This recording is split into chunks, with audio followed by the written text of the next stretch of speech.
Titans won and they're gonna be bowling.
That's the first one.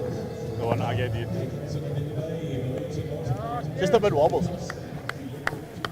Which one did I give?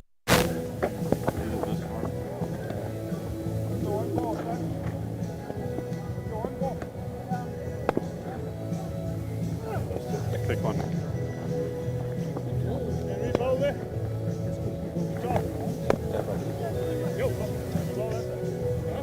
Actually, I need to bowl it. I'm still waiting for my painter.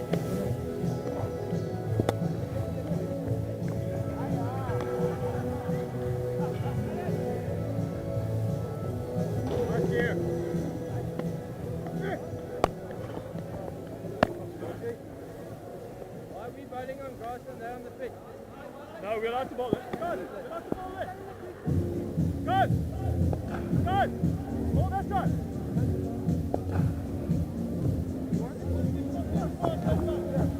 That's good.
That'd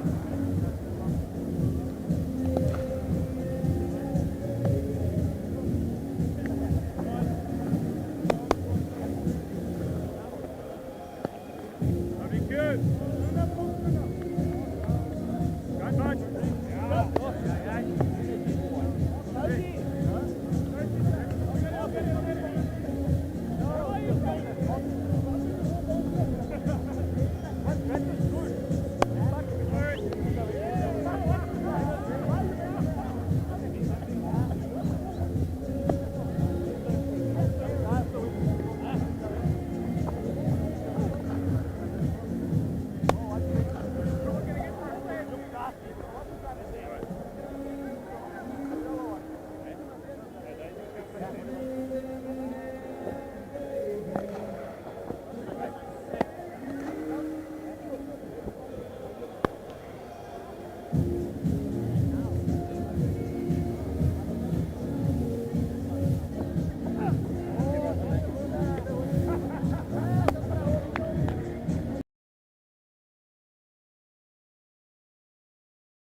Good evening and welcome to Dafabet St George's Park.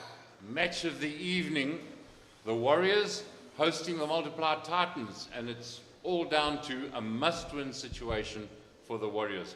Having lost to Boland during the week, they've now put themselves in a real pressure corner situation where only a victory will do. They're taking on the Multiply Titans, who've already qualified for the T20 challenge, along with Lions and the Dragons. And the two umpires making their way to the crease, Arno Jacobs and Ambongile Soduma. The match referee, Shahid Wadvala. And with the news that the Multiply Titans, with this inclement weather, very overcast, predicting rain for the next couple of days here in Gqeberha. Unsurprisingly, Titans winning the toss and immediately deciding to field first, and pressure is certainly on the Warriors. Joining me in commentary tonight, it's a warm welcome to my fellow commentator, Dion Crace. Thank you very much, Craig. It's great to be here. And as you said, this is such an important game for the hometown. I think with the success that the local team, the Sunrisers, have had, they also feel the pressure, the Warriors, now to qualify for the playoffs and hopefully get through. The Titans are in their way. They've played some good cricket. As you said, they can play with a bit more freedom tonight, which surely will make a big difference. Yeah, the Warriors, you mentioned the Sunrisers, and they were, for the last 2 years of the SA20, the Sunrisers have been the shining stars. Nobody gave them a chance. They've won consecutively. And it's almost a name tag that our domestic Warriors side are struggling to live up to. And obviously, the superstars aren't there. Yeah. But what it has done, it's given a lot of players an opportunity to come through. And I just think of Du Plessis for one. He's come through, signed from down south. There's the first ball, and Pillay just allows it to come onto the bat. But somebody like Du Plessis, he wouldn't have got a chance at Southwestern Districts. Yeah. He's come up into the domestic season here, and every time he's played, he's showed he's got the class and potential. Without a doubt. I think he's someone that's sort of flown under the radar for quite a while, and now he's had the opportunity, and he might become one of the most sought-after players out there. Sure. He's done well for the A side as well. Khalim again to Pillay, and the thick outside edge will get the Warriors scoreboard ticking. Coming back to the Warriors, for me, I think it's a team of underdogs, if I may call it that. Robbie Peterson, in my opinion, likes to back young players. If you look at the King brothers that are playing in this match as well, they've also been shining stars. They've been very good. So he likes the younger players that he can sort of mold in the way he likes them to play, and then finding the golden nuggets like a Du Plessis somewhere. But thinking back about the national players, if you lose a Breetske and a Stubbs, for example, here, I know we've got Andrich Norkeer playing in this particular match. Herman gets his first delivery, and just a little bit wide. And it's one of those situations with this climate and weather conditions we've got here today, when that breeze is a southeasterly coming from between the scoreboard and the one lighting pylon, this track seems to just come alive and go around a bit. Yeah, the easterly is definitely the bowling wind. And with the weather around, it's no surprise we are seeing some swing. But the coastal batters should be more used to it than the inland batters. Yeah, it just doesn't bounce and zip on as quickly as it would do up country.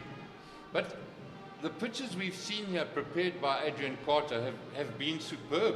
One-day pitches, where in the old days, St George's Park, 200 runs being scored. Now, it's almost par. And looking at the pitch earlier on, it looks another very good pitch. It's good fielding. I think if you look at the timing on that shot, it tells you it's a good wicket. AD has done an amazing job here. And I agree with you. You think back of the Kepler Vessels era, the wickets had a totally different look than what it has now. It's definitely more grass on it, which gives it a little bit more pace and makes for more attractive cricket. Just watching that multiply Titans fielding there. Warriors were disappointing midweek with their fielding. Oh, airborne! And just falling short of mid-on. So the end of Khalim's first over. It's been a good one. Just that one. Nice and tight, just one run on the board. He's also someone that the Titans have invested in quite heavily. He's been there now for a number of years. Massively talented at school, did so well, bowled quick, swung the ball. And I think also it maybe taken him a few years just to find his feet. But he's certainly established himself now as a senior player in this Titans team. From the other end, the Park Drive end here at Dafabet St George's, it's going to be Corbin Bosch. And he'll be going to Gqeberha. We were both just reminiscing about his father earlier. You having a few more bad thoughts about him than I did. Old Tertius, he could be quick. Yo. Nice line, nice length, hard length.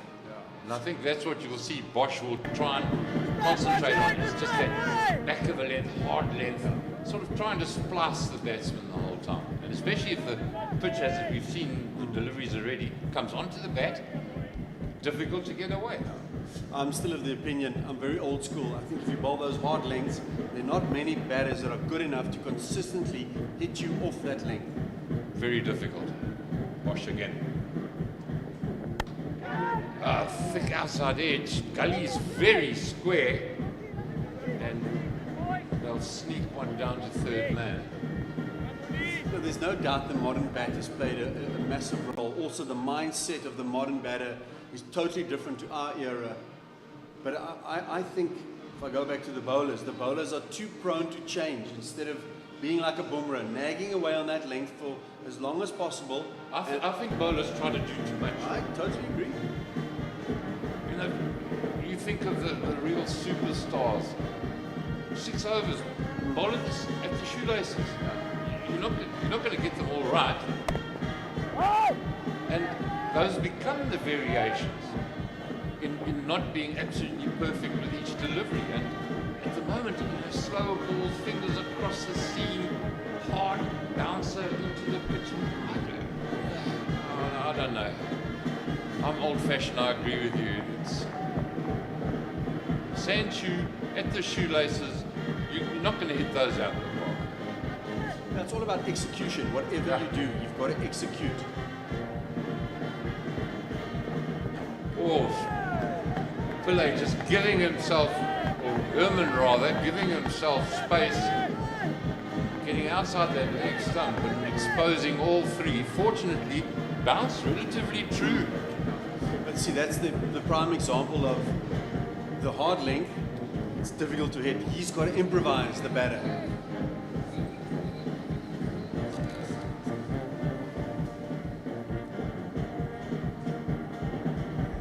St George's Park band, full flow. And that's found the gap from Herman. It'll be his first runs on the board. It'll get tagged in. They'll come back for 3. So Herman underway. And the bowlers look as though they've got the confidence in the moment. Batsmen still feeling their way. Also, 2 left-handers do make it a little bit easier, so you can settle into a line. I do think the left and right-hand combination, when you do have it, does play a big role. Batters or bowlers have to adapt their strategy and lines, and the strategy is already different here. Now, there's an indication. Hard of a length into the pitch. It's spliced. Pillay. But interestingly, as I said, for me, to Pillay, they're going over the wicket, trying to tuck him up. Yeah. But for Herman, they're going around the wicket to get the same effect, because maybe he's a better cutter of the ball. And that's where the modern era is also so different. It's all the analysis. We used to have to keep it in our brains and work it out over a number of years. Now every ball gets logged, and you get a mandate from your coach or your bowling coach saying, this is where you have to bowl, this is how you have to bowl to certain batters. Well, it's so sophisticated now with the different functions various members of the squad fulfill, that they even know what they had for breakfast this morning. You know, and they know everything. Where he's strong, what line, what length. Does he prefer round the wicket, over the wicket? It's all there. You know, the age of computers has changed the game. T20 cricket has changed the game. So, Pillay. Facing Dala now. And he's got hold of that. It was a length delivery, but he's going to be out. He's picked the backward square leg. And it's been a loopy catch. And that's very well taken. He's immediately looked at his bat there, Pillay. He's never hit that at all. Kept walking towards the non-striker and showed him the bottom of his bat. So obviously nowhere near the middle. Also gone too square. Dala is a guy we also spoke about off air, how quick he is actually. He's trying to pick it up a little bit more towards maybe mid-wicket, but it's gone to square leg or deep square leg. Safe hands.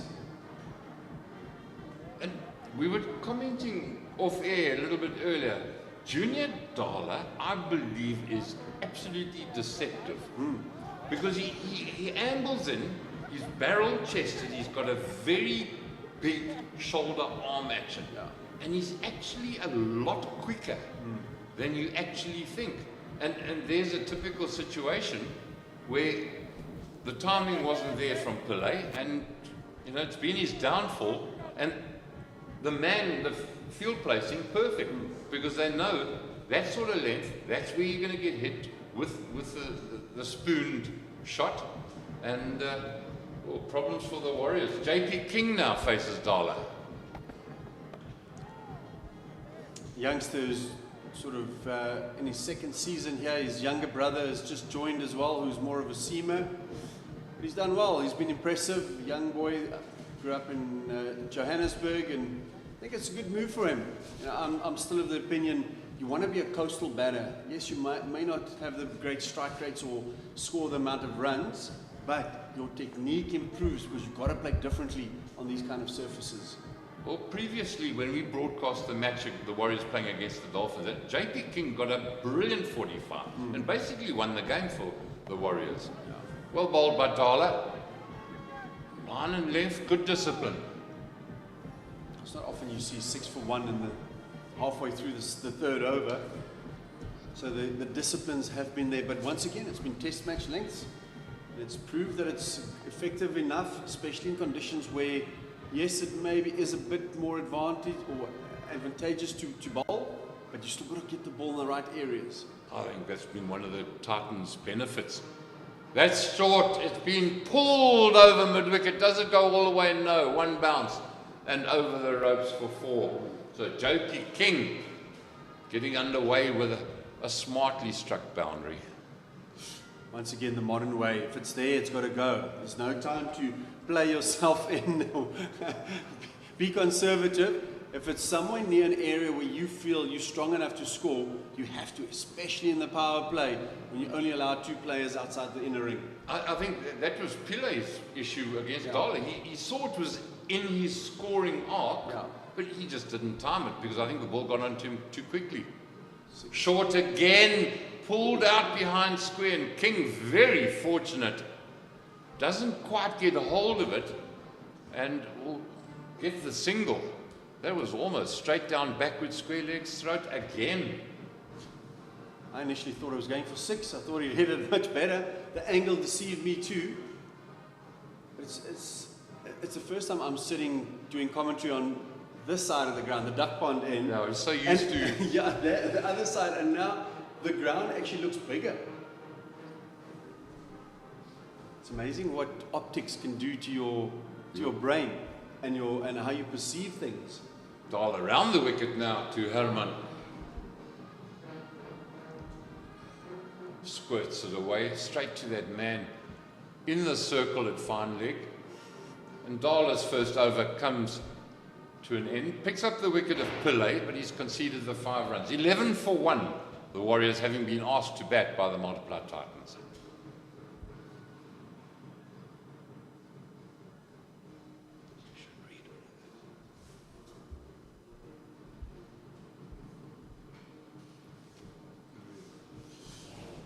Obviously, with the T20 challenge, we want to ignite the essence of hometown pride. The T20 challenge promises to be pure cricket excellence and a celebration of communities, share values and the passion that unites all of us. We call all the fans to rally behind your team as players, gear up to showcase their prowess on the field and stand a chance to win great prizes. Visit cricket.co.za for more information. And the buzzword was a nawe, all together. Now, change of bowling from the Park Drive end, real Gqeberha, just back of the length. He expects a wicket every single ball he bowls. There was absolutely innocuous delivery, back of the length, all the time in the world to push it down the ground for one, and Gqeberha's got his arms up, expecting miracles. We talked about the Sunrisers earlier. He was one of the successes for them. He is an absolute bulldog. Since we've seen him start his career till now, it hasn't changed. Very much so. Oh, that's beautifully played by Herman. Line slightly wrong from Gqeberha. Herman down on the sweep and finds the gap between those two men inside the circle, behind square on the leg side. Much needed boundary. The modern buzzword is matchups, and I think this is a good matchup for the Dafabet Warriors and especially Jordan Herman, because of the left-hander bowling it into him. But you knew with the old bats, you had to middle it to hit it for 6. If you miss hit it, you were out. Now these bats are so good, you have the confidence to know, even if I miss hit it, it will still go for 6. And that's the difference. That's the difference in mentality for me. It's not so much technique. It's just the way the equipment is modernized and changed the game. Well, it's changed the batsman's approach to batting. Oh, that's a waft at a wide one outside the off stump. Herman normally loves looking for a delivery outside that off stump, and he'll be cross with himself then because that went a begging. It should have been hit. The other difference is there's so much more cricket. We used to train for a week, then play. Now you've got 3-4 games a week at times. You know, T20 cricket, 50-over cricket. Oh, Hammond, that's the shot of the night so far. Herman gets another boundary. The previous over, when he played that shot off the back foot away for 4, we thought that was this shot now is absolutely brilliant. Nobody was going to stop that. Just slightly over pitching Dala, and he pays the price. Round the wicket to Herman again. Short this time. Oh, and an awesome attempt at deep backward square leg. The ball just bouncing a little bit short. Gqeberha there, yeah. The fielder. Oh, lucky to get away with that, Herman. And I just find that with the variety of paces that Dala lets the ball go at, you've got to be so sure of your timing because little mishits, and it'll carry to those well-placed fielders. Over the wicket now. Tucks King up. Does well. Squeezes it out. 37 for 1. Becomes 38 for 1. King, 12 deliveries he's faced, and he's looked impressive for his 16. You know, it might seem like a slow power play, but average score here in a day-night match is 145. In a day game, 146, so there's not really a difference between the games here. So 150 odd, 7.5 runs and over. If you keep wickets in hand, you might be able to get there. Oh, he's allowed himself space as Herman. He's heaved that over the offside. With all the rain that we've had in the past couple of days, the outfield is a little bit soft and that plugs somewhat, but Herman will get through for 3. That's well played. Yep, you know, you're talking about past scores here at Dafabet St. George's. That's the end of the power play. 41 for 1, the Warriors. And in the 40s, good start, having only lost the 1 wicket. But a couple of matches ago, you look at the pitch and you think, oh, 145 par. The last two matches that we've broadcast, par was in 160, 165. So it shows you that, first of all, the batsmen are playing positively on better and decent pitches. I know the clay content on some of these surfaces are also different. More so, as we're looking at it now, to our left, away from Shamsi, where these, I think, is still the original clay, either Grahamstown or Grafrenet. I think it's Grafrenet, and they have used some of the Supersport bullies. So behind the batter, as we look at this picture now, and for me, they have been the ones that have created the highest scores. But still, I agree, as we spoke earlier, these surfaces, I don't think 145 is now your par score. You need to look at getting 160 plus. Well, power play over. Gqeberha Shamsi from the Duck Pond Pavilion to Herman. Oh, not the best of starts. He's lucky that wasn't put away for a boundary. Speaking about the... Recently, Shamsi has said, I'm not taking a national contract. I want to be a free agent. Not the first or the last guy to do it. Yeah, making too much money. Well, you've got a limited lifespan as a top sportsman. Make as much as you can. It's too short from Shamsi. Well played by Herman. There is protection out there. Nice little payday for 100 class and also in the IPL. Oh, A couple of years at just over $2 million per event. welcome to the change room. Here's your printing press. Make sure the notes you print are not too big. But he is box office. Oh. You got to give him that. He is an amazing player. But he's done it all over the world. He's not just a domestic box office. He's entertained all over. Oh, pace almost does King. Fortunate to get thick bottom edge. Let's hope the money makes the players become better, not worse. Better in the sense that if I do become great, like these kind of guys, I will be earning this kind of money. Not because I'm earning the money, I don't have to work harder. And also puts quite a lot of expectation on a young player's head. At the moment, Shamsi, I think he's a little bit wary. With the straight boundaries here at St. George's Park being relatively short compared to other grounds, Shamsi's a little bit scared of looking for that extra length. And that's why at the moment he's a little bit too short, which is allowing the batsman to pick those deliveries off. Maybe a bit cold too. Oh, there we are, off the back foot. King looking to try and work that ball way out on the leg side. Just misses the line completely and gets castled. So the second Warriors wicket falls with the total on 45, and it's J.P. King that's gone for 17. Didn't pick the googly. He's looking to play leg side. It spun away from him. Inside edge. And that's what Shamsi does. He is a wicket taker, and that's what the Titans needed. This partnership was just starting to grow, and they were starting to look a bit more comfortable. But Shamsi is a threat wherever he plays. He might not be everyone's cup of tea. And I think his change of pace is very good. Because he tends to lull you into that length where you think, oh, I'll play back. And then all of a sudden, you'll get that delivery like that last one that King got. And it's 1.5 meters, 2 meters quicker. And all of a sudden, you're late on the shot and you end up getting castled. Well bowled, Shamsi.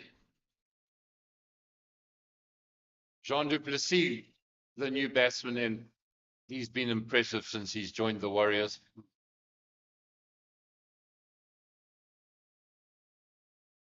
Needs another partnership here. You know you've got big hitters at the end, but you can't always expect them to come in and do whatever is necessary. It seems like we've got a broken stump. Just waiting for an extra stump to make its appearance. Mr. Jacobs has gone to fetch it. Well, it's an indication of the pace of, everybody looks at Shamsi, spinner. But there was enough pace on that delivery that castled King. And it's actually broken the stump. But these are most probably television matches stumps that have got cameras, so they are hollow. So it wouldn't take too much to bend them.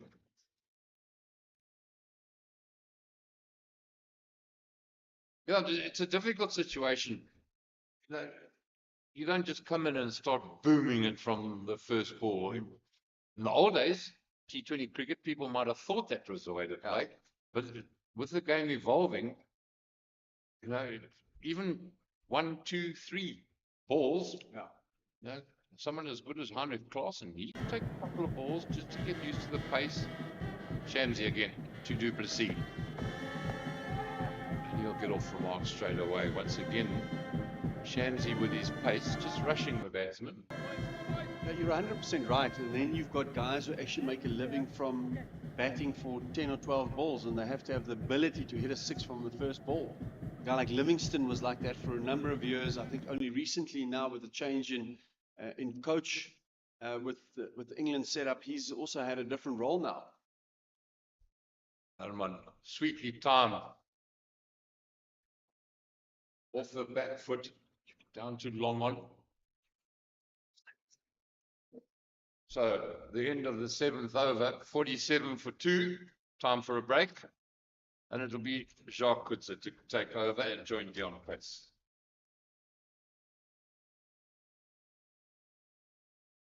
Thank you, Craig. Yeah, it's 47 for 2.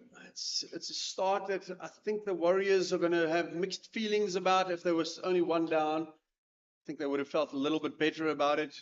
As Khalim comes back into the attack, I saw him warming up just as they were waiting for the stump. And the Titans are keeping on rotating their bowlers. Yes, Dion, good evening to you and to the viewers. It seems they're looking to keep the Warriors batters on their toes. Without a doubt. Short and pull to the leg side. Obviously, you can have a little bit more protection now. Actually, a lot more protection. Slightly more challenging for the batters if they can't settle into a particular bowler. Craig and I spoke about it earlier. I think it's something as a bowler you also have to get used to. It's the days are gone of settling into a spell. You've got to be able to come in, bowl one over whenever. You've got to be ready to bowl almost any over of the innings. And sometimes you might be asked to bowl 2 or 3 in a row, but very rarely. And you've got to be able to execute, Dion. That's the buzzword. You have got to be able to execute. Gone are the days of the loosener. Yeah. 5 in the ring now. Does play nicely. Just works it off the hip. Good running. And he does make it easily. I think it's also the kind of ground where you have to run well. Yes, you will get boundaries, but they're not going to be as many boundaries as you in that way, and it's really a thing of beauty. Imagine St. George's Park without the band in that way, and it's really a thing of beauty. Imagine St. George's Park without the band. Be very quiet. Talin. Uncomfortable again. Herman does well. Having watched Khalim in the warm-up, he was nipping the ball around quite a bit. There was a bit of swing on offer for him as well. So I can imagine he's causing a little bit of trouble for the batters at the moment. There's not as much swing now. Obviously, the white ball only has it for a number of overs, a very few overs actually, sometimes not even. But conditions are definitely more bowler friendly tonight.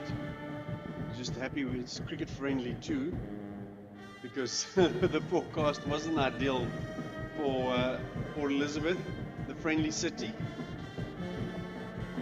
A little slower, shorter ball into the surface. Great running again. Some excellent acrobatic fielding on the boundary as well. You and I might not be getting up after rolling like that. We're calling the ambulance after that one. Without a doubt. Nice to see some schoolboys in.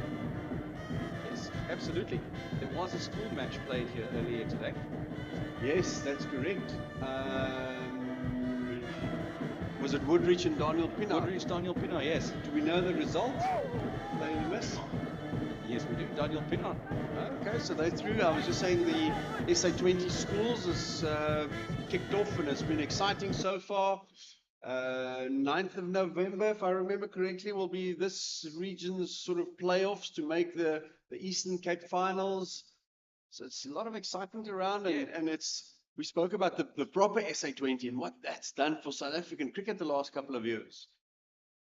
And the two teams playing against each other was a bit of a marquee game in a sense. A number of the boys in those two sides will represent the province at this year's Kaya Majola week. And under 16. And under 16, yes. Because it's mostly stayers, no grade 12s, no matrics involved in these SA20 matches.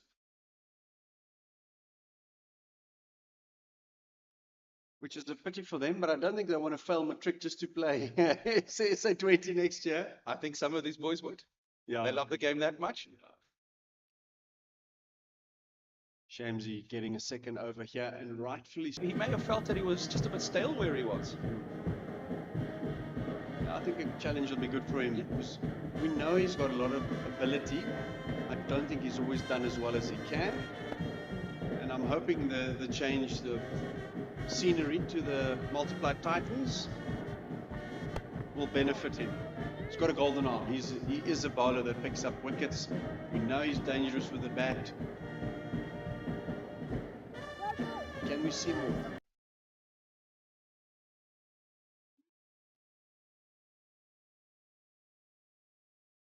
Only I was a good singer. I could be singing along to the band now.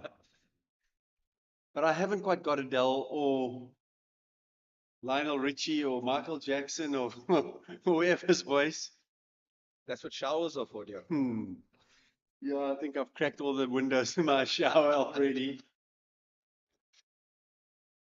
What do you make of this rather sedate start by the Warriors? I think it's been a good one. For me, the Titans bowlers haven't given them much to hit. The disciplines have been excellent. And I think there was just enough movement early on to keep you honest as a batter. So once again, wickets in hand, we're almost at the halfway stage. We know you can get 10 and over in the last 10 if you play well. So 160 is still on the cards. The Titans have bowled particularly well.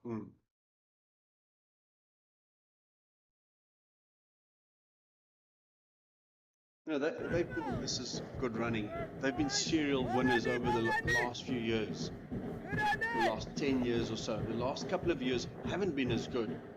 But I think it seems like they've gone back to the disciplined cricket that they've always been known for. You've got game breakers in this team. Shamsi with the ball, Bosch even with the ball. Khalim, I think, has got a lot of potential. Van der Merwe. And then you've got exciting batters, Moon Sammy Pretorius, Brunt, I'm happy to see play again.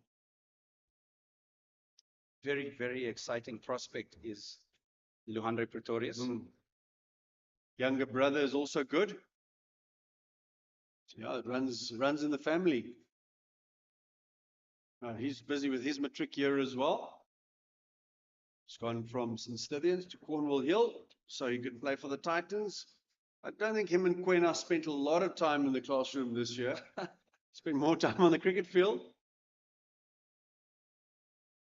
So that under-19 group of ours that played so well in the last under-19 World Cup, some exciting players.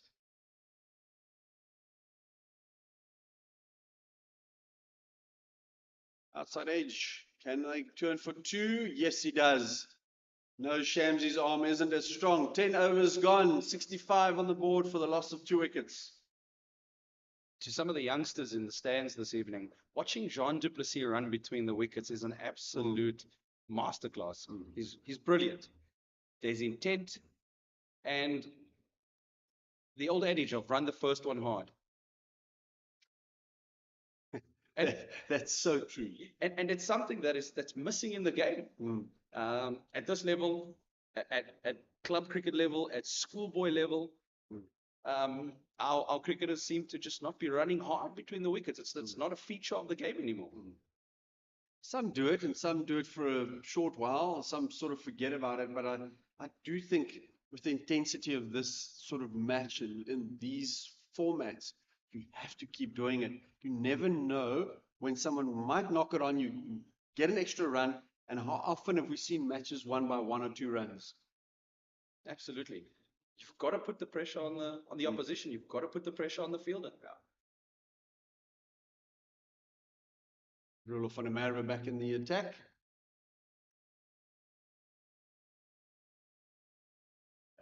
We've got so much talent in South African cricket.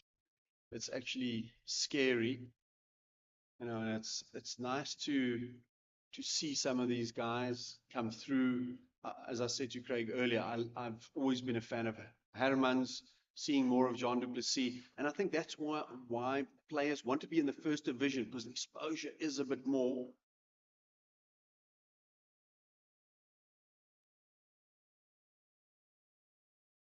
Bigger leg side boundary now for Gqeberha to work with against the left-handed Herman. Oh, but that seems to have stayed down a bit. As Manus would say, it's a bit of a Louis. No, he still speaks Afrikaans. Does he? Yes, I saw him at the Wanderers when With a they bit of were, an accent. when they were, no, not really. Still got Klerksdorp in him. He's actually quite a pleasant guy, to be honest. He's obviously quirky, not Yeah. quite as quirky as Trevor or Stephen Smith, Yeah. but yeah, what a hell of a nice guy. Clearly, you can take the boy out of Klerksdorp, but You cannot take Klerksdorp out of the boy. Okay, I said it. It's not you. You started it, but we're both in trouble. So this is a change of bat here. Modern bats are good, but they do break a lot more easily. Seems like, yeah, there's a bit of damage. these bats are made for performance. And so you often find that they don't oil them, they don't wax them, just to get that little bit extra out of them, and that's why they are susceptible to breaking a little bit more. I've just been chatting to a guy last week, actually in Pretoria, who has got a company now, who also brings in bats and software and bats, pads, gloves, etc. He said, you still got to knock in these modern bats. You've got to take your time and you've got to oil them. And I agree with you. I think sometimes the pros just get these bats and they are an elite level bat.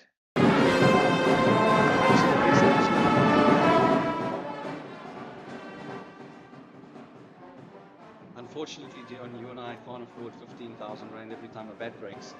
Minimum. I know. Yeah, the players' bats are unbelievable. I know Faf has just launched a special edition with IXU. That's a little bit more than 15,000, but it's beautiful. Very select wood and select design and so forth. Great shot. Great shot. Straight is always for the money. Much needed for Herman. He's played a very mature inning so far this evening. Some would say perhaps a bit more sedate than we've seen him in the past, but very mature. And I think with 5 overs left, with Herman still in, it certainly will be game on. I heard some rumors that they weren't too happy about his strike rates. So he definitely seems to have a bit more intent while batting. And that can only be a good thing for the Warriors anyway. Because I think he's got the ability. It's nothing to do with ability for me. 73 for 2 after 11. Absolutely, Dion. He has just gone through a patch where things haven't quite gone his way. I can't see that he's played his game any differently to how he did in previous seasons where he really did well. Yeah. So it's perhaps just a question of just playing yourself through the rough patch. It is. We know batting has cycles. You're going to have the wave where you're at the crest of the wave, and other times you're not going to be at the crest of the wave. So when it's going well, you've got to make sure that you cash in, because you know there are going to be times when it's going to be barren. But I just think he's a player we should look after in South African cricket. I think he's someone that can definitely play Test cricket, 50-over cricket, T20 cricket. He can evolve. We've seen guys get better as they maybe understand their games a bit better. Seems to have also just stuck in the pitch a little bit more. So maybe as the ball gets a bit softer, it's not as easy to score. Absolutely, and seems to just hold up in the surface. Imagine a Proteas batting lineup consisting of Jordan Herman, Matthew Brietsky, Stubbs. Stubbs. Which other great boys can we get in there? No, I'm only joking. No, I it's get exciting. goosebumps thinking about that. It's exciting.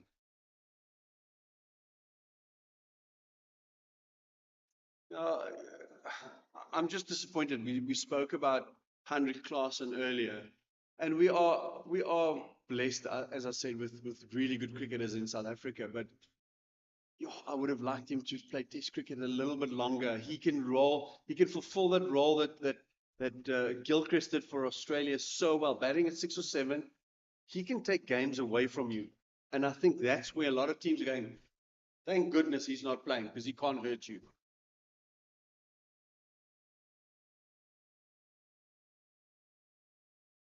And Dion, across 8, 9, 10 seasons of first-class cricket, Klaassen averages 46, 47. Those are some impressive numbers. Yeah. Look, we're not playing a lot of Test cricket, so I can't see the excuse of having to rest and this and that. I know he plays a lot of white ball cricket, and it's maybe a bit easier playing white ball cricket. You don't have to worry about the short ball as much. As Dala dishes up a slower, shorter ball. But I do think he had something to offer. Obviously, with Shukri Conrad being in charge, he's got the monopoly. He's got the final say of the team. Rightly or wrongly, people will agree, disagree with it. It's not our place maybe to say. But one thing I know is I would have liked to have seen him play more Test cricket.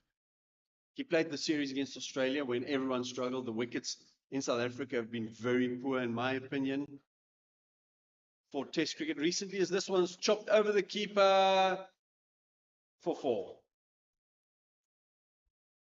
Beautiful little uppercut by Herman. And in a previous game against the Dolphins right here, that shot got him into a bit of trouble. Just waited for that, just allowed it to come to him, opened up the face, and the rest is history. Beautiful cricket shot.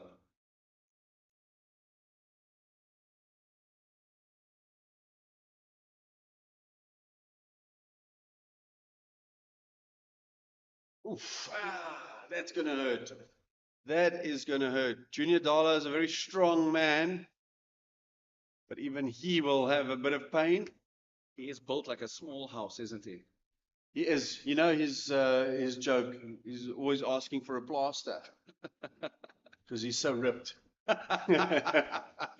He's actually a very nice guy, and he is strong. Unique action in a way. We spoke about it earlier as well, but a definite wicket taker for the Titans.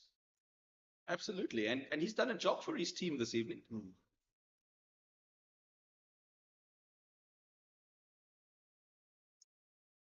12 overs gone, 82 for 2. Herman approaching 50. Shamsi, 2 overs for 11. He's been good so far. He's going to have a third. After this, he might have a break unless he gets a wicket. You're going to gamble with him and finish with him. And how quiet it seems now that the band has stopped. I think the band is wondering the same thing. Yeah. They're just catching their breath. Or deciding on the next song.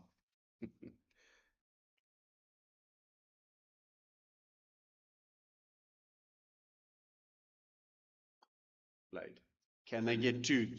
Dala is quite deep. He's got a strong arm. They're going to take him on. And they're going to do it easily. Great batting. The placement, the strength of the shot was perfect.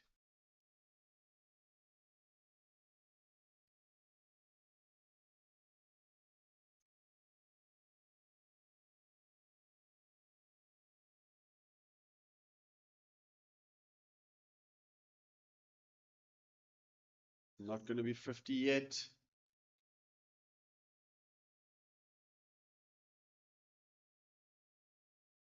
He's got 450 so far in his T20 career. Mr. Herman, highest score of 67, not out. There's an appeal. What does the umpire say? No. Looked like it was going down. Absolutely. Absolutely. Shamsi. Cannot believe it. Cannot believe it. He's a showman. Even up here, it looked like it was sliding down late. He's always convinced. Oh, come on, Captain. You got to refer that one. Let's have a look. Let's have a look. It's amazing how batters change sometimes when they get closer to a milestone. It seems like the stem guard of his helmet is broken on the one side. I saw something fall there. Keeper Pillay has just thrown it behind the stumps. Umpire's asking Herman, are you okay? Seems fine. Shouldn't have a problem. Batting on 49 of just 39 deliveries.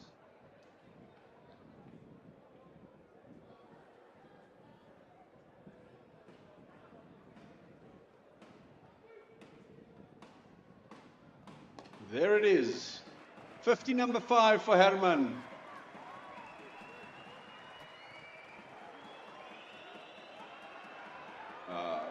They should have taken it. In hindsight, there was a bit of confusion. Nonetheless, well played. Well played, young man. Brilliant innings. Much needed for the team and for him. I think it will boost his confidence. So the question for him now is to go on and make this into a 80, 90, potentially 100. That ensures that you get up to the 160, which gives you a massive chance, especially with a guy like Bayer Swanepoel not playing in this match. So you need to win. It's a must win. It's a quarter-final this for the Warriors. Great shot. This is what he does. He plays spin so well. From outside leg, reverse sweep. Another boundary for du Plessis. And there seems to be just a little bit of momentum that the Warriors are currently gaining with these two batters at the crease. Where were the days you weren't even allowed to cut the off spinner? Now you reverse sweep the ball, turning away from you or into you from outside leg stump. The days of never play spin on the back foot. Exactly. Shamsi, last ball of his third. Googly, it's too short. Smashed. Oh, great save. The Bulldog. That saved 3 runs. That was going for 4. He just never gives up, does he? He's getting up a little bit more difficult than he did when he was 20, but it's time for me to get up with the score at 90 for 2 after 13 overs to make room for the legendary Craig Sturck. Thanks very much, Dion. Not so much of the legendary. You've got a great future behind me. 90 for 2, 7 overs remaining. And just looking at this partnership, it's worth 45 already. But it's an indication of how controlling the Titans' attack has been. They haven't allowed any Warriors batsman to run away with a scoring rate. At the moment, it's in the sixes, a shade under 7 runs to the over. And at the moment, you feel that the Titans, right at the top of South African T20 cricket, is because they control, they've got such a disciplined bowling attack. Kalim again. Du Plessis. It's what the Warriors did so well last season in the preliminary rounds of the same competition. They kept it simple, they bowled to their plans, and rightly so, Craig. The Titans have been very tight with their lines and their lengths.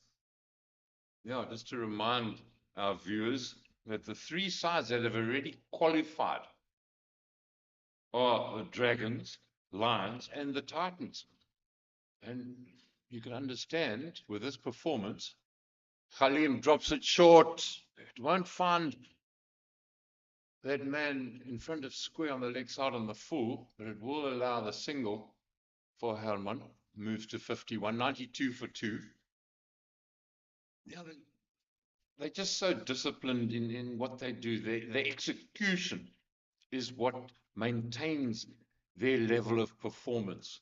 And, you know, you look at a team like the Warriors, they have some brilliant games, and then they have some really mediocre games, whereas the Titans just seem to maintain that level. Khalim again.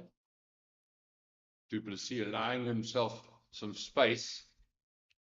Will get the single. One thing that is noticeable in this partnership, since Du Plessis came to the crease, has been the running between the wickets. Herman is quick, but Du Plessis has impressed this season completely with just his approach to batting. He's adventurous, he plays his shots, and he is so quick between the wickets that where normal batsmen would have settled for a single, Du Plessis is back for the second.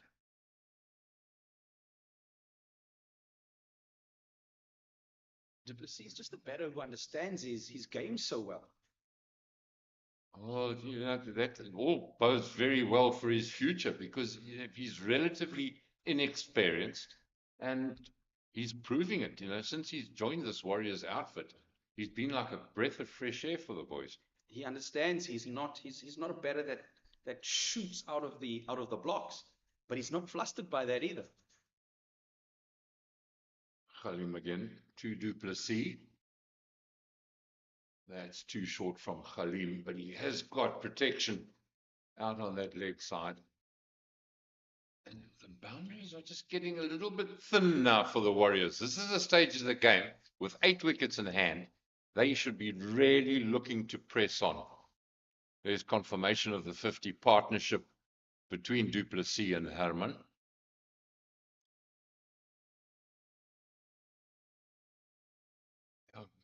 Titans won't mind, you know, go at 6 runs and over, a run a ball, and 120, 130 was going to be the target. Now the boundary comes. That's not a very good delivery from Khalim, and it's dealt with accordingly by Herman. All the time in the world to just slap it back over the bowler's head for 4. That's the end of the 14th over. 99 for 2. Now, ideally, if you're looking to set a target around the par mark, which is 160, 165, you should get to the 100 total in round about the 12 and a half overs. At the moment, just slightly slow, the Warriors. But they've got wickets in hand, and that means a lot when it comes to the smash at the end.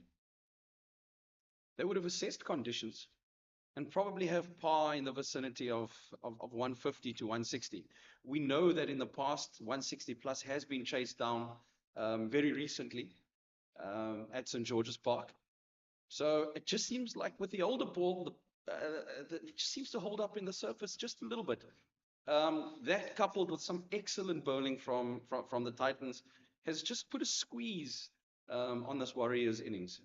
Now, it's a point we were making earlier on. You just get the feeling that the Titans are controlling things. They're not letting things get out of hand. Gqeberha now. That is swept beautifully off middle stump. But Du Plessis, he's got such a vast array of shots, and he made that look so simple. And that's the ideal start to a chase over. Get that boundary in early, and then you can look to pile on even more agony for the bowler. 100 comes up, 103 for 2. And with that, the band rejoins us.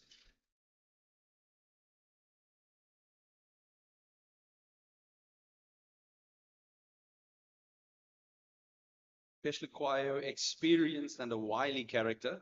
Be interesting to see how he comes back from this.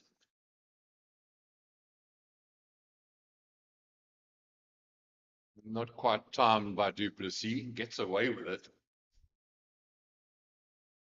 I think where the Titans bowlers have done well, whether it's been a spinner, quick bowler, medium pacer, they've used their change of pace effectively, and their disciplines have been good. There haven't been that many hittable balls for the Warriors batsmen. The Warriors batsmen are the ones having to take the risk. For the most part of this inning so far, they've hit hard lengths and given the Warriors batters almost no room to work with. Just keep slightly low. Gqeberha adding a little bit of pace. There has been one or two that has stayed low. I felt the wicket-taking delivery of JP King, although it was the googly from Shamsi, it did seem to just stay a bit low as well. I think that was well bowled by Shamsi, that he bowled it at least 2 meters quicker. JP King had already made his mind up. He was playing it off the back foot, and that proved his downfall. Fatal. Gqeberha. Now that's in the slot over mid-off. Herman makes good contact and will get the boundary. This is better hitting now from the two batsmen. Now they've really got to accelerate. All of a sudden, a second boundary in the over, and it's looking good for the Warriors batsmen. Faithful band. They seem to just get louder with every boundary that is scored.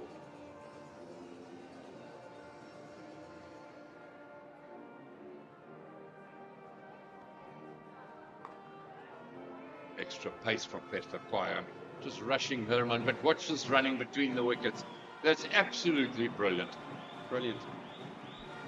9 times out of 10, the two batsmen would have settled for a single. Not with du Plessis there or Herman. They're putting pressure on the fielders and turning ones into twos. And, you know, it's a tight game, T20 cricket. Those ones into twos could be the difference between winning and losing. 110 for 2.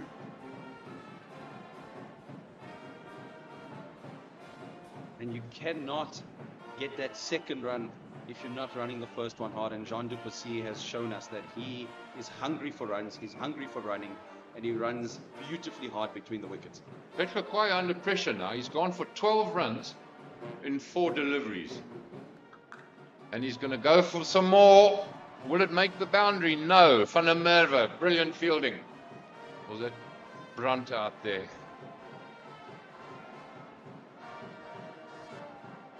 Very good fielding. So the 15 overs comes to an end. 5 overs remain, and now the Warriors are really going to have to put their foot down with 112 on the board for the loss of 2 wickets.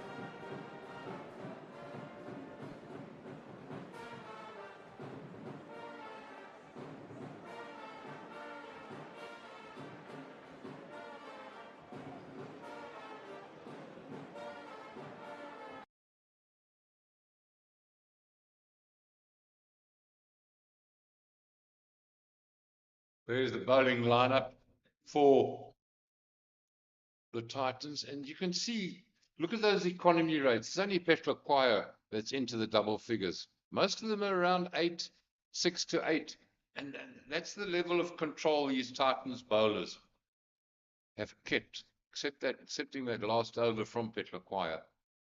They've managed to control, keep a hood on the batsman. And that certainly is the operative word, control. There hasn't been a time where one has felt that this game, this innings, can just get away from the Titans. They've controlled it beautifully from ball 1. Dala about to start his last over, 1 for 24 his figures. The wicket of Pillay early on from the Park Drive end. Oh, that's too wide. And he's deceptive, is Dala. He's barrel-chested, not a very tall man, but he gets so much pace off the pitch because of that action of his, all chest and arm. Can be deceptive. Lucky to get away with just conceding a single with that delivery. 113 for 2.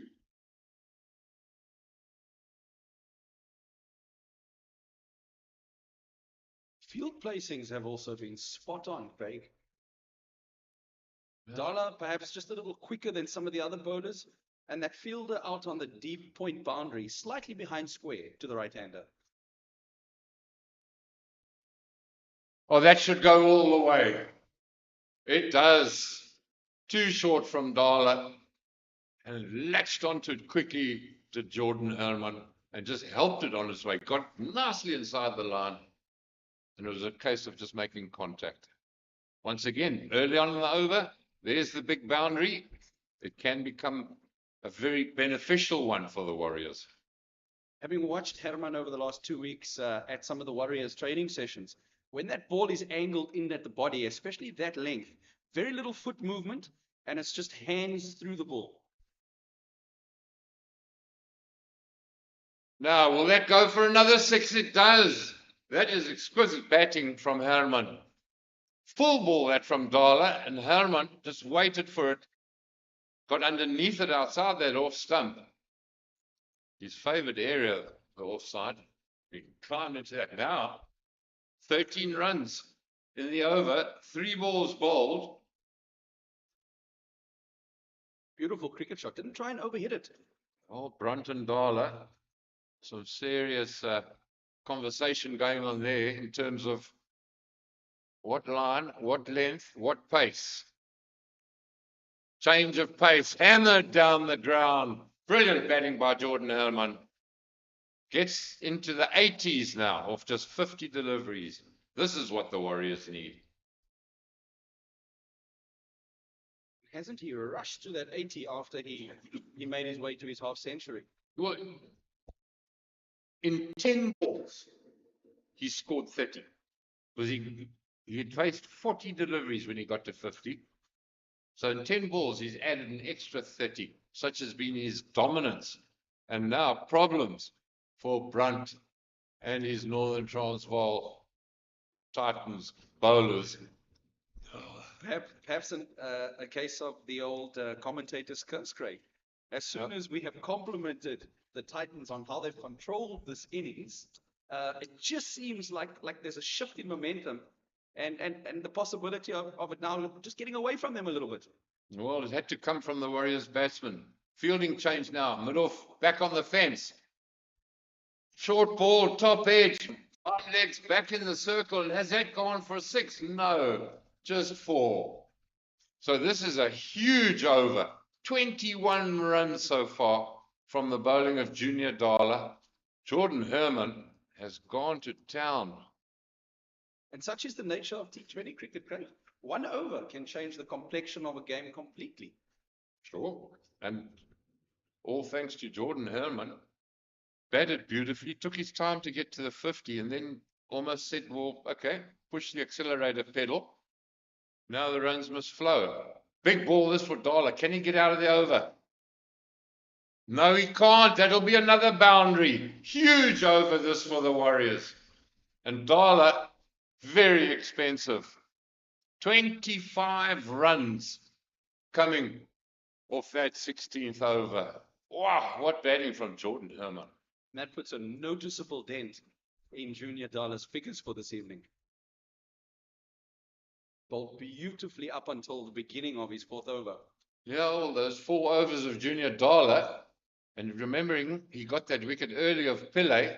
He's gone for 49 in his 4 overs. All thanks to that last over. Punished by Herman. 137 for 2, 4 overs remaining. 8 wickets in the bank. Now you think to yourself, 4 overs, 10, 12 runs and over. You're looking at 180 here.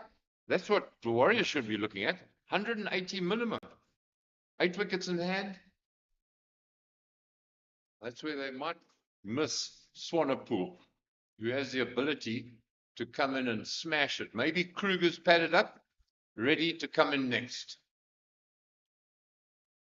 Swings across the line and gone. Shamsi gets his man.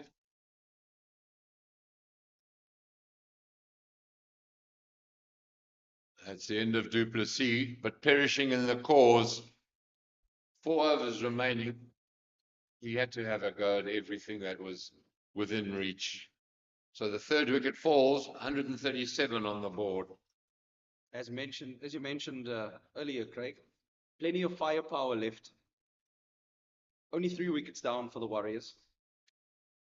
4 overs left. 3.9 overs left now. Perhaps time to throw caution to the wind a bit. Oh, maybe they should have started a bit earlier with those wickets in hand. Yeah, good catch that by Bosch. Didn't have to move too far. And Shamsi delighted with his 1st wicket or 2nd wicket. And now Patrick Kruger to the crease, playing his 101st innings, 2,032 runs he scored at an average of 24.5, with a highest score of 86 not out. Well, he's going to have to get a move on now. 1 or 2 balls, sighter, and then blast away. And he can blast. We saw in that game against Boland, he was the only man that could smash him, and he did, right out the park. He Couldn't do it on his own, though. And he was brilliant in that innings, wasn't he? Brilliant. So, Shamsi. First ball of the over. He's picked up a wicket. 2 for 19, his figures. To Kruger. Oh, that's brave. No such thing as forward defensive. Reverse sweep. Oh, a lot of old coaches would have chucked you straight out of the net if you'd tried that. You won't play for me again next week if that's what you're doing first ball up. Oh, well, it just shows you how the games evolve. Batsmen, they practice those shots. So, the more you practice, there's no reason why you shouldn't be playing those shots. 137 for 3. And the T20 game is very much one of dominating your opposition, especially spinners. Don't allow the spinner to settle. Yeah, and I think that's where the Titans did well up until that over from Darla, where the bowlers were disciplined and controlled the batsmen. That's better from Kruger. Slightly more sensible. Yeah, rotate the strike, keep the scoreboard ticking over, get the man on form. Jordan Herman on 88, get him to face the deliveries. Good match up this now. Shamsi against Herman.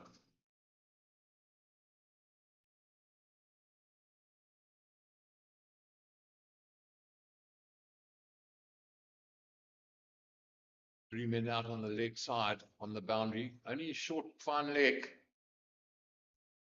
Hammered down the ground, on the offside, on the bounce, out to Bosch. Titans will be quite happy. Herman just getting one and getting off the strike. Lovely to see Herman on the charge again against the spinners. It's a sign that he's growing in confidence. He's seeing the ball so well. Lucky to get away with that, Kruger. Thick inside edge. Now, having watched Van der Merwe bowl, he wasn't getting too much support out of this pitch, but Van der Merwe, a finger spinner. Shamsi, the difference. He's a wrist spinner. So far more revolutions imparted on the ball, and he is getting a little bit of turn, which can make it awkward for the batsman. Hardly any turn there. Firmly struck. Herman is timing them beautifully this evening. 17 overs gone, 141 for 3. Good over that from Shamsi, with the wicket of Du Plessis, just conceding the 4 runs, and a good spell from Shamsi. His 4-over quota comes to an end with figures of 2 for 23. He's done well. Yeah, just restoring some sanity after Junior Dala's previous over, where he took a little bit of stick, particularly from Jordan Herman. Well bowled, Shamsi.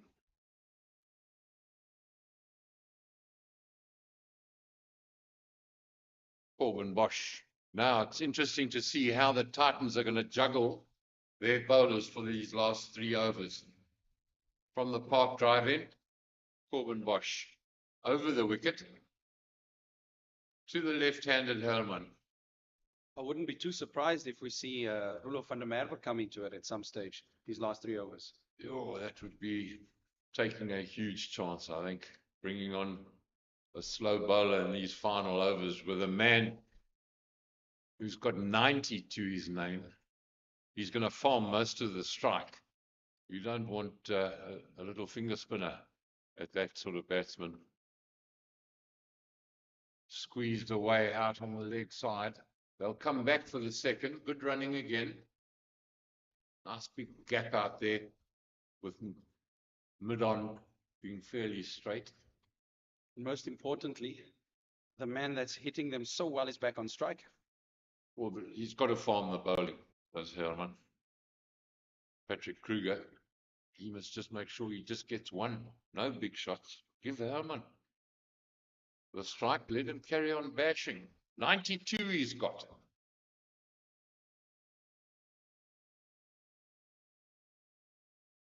Tries to hammer it a lot straighter by giving himself that room outside the leg stump. And Bosch does well, follows him, cramps him up. So Herman will just get the single.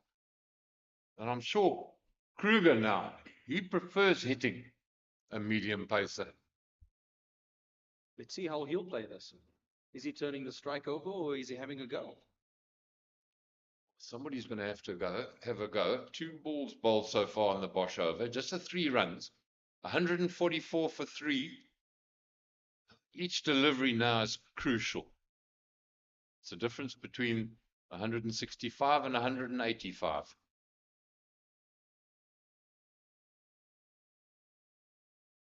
Just 4 men on the leg side, deep mid on, deep backward square, and a deep fine leg. Good fielding. That's one thing that has been impressive from this Titans side, has been their ground fielding. In total contrast during the week, I think the Warriors let themselves down fielding against Boland with that display. Such fine margins in T20 cricket. You know, games are won by 1 or 2 runs, and fielding, such an important facet of the game. That should be a wide. Is fortunate not to give away more. Munsami does well and gets a glove to it. But wild and woolly from Bosch. Thinking most probably Herman was going to make room for himself outside that leg stump and decided to bowl that sort of line. Where does Bosch bowl now?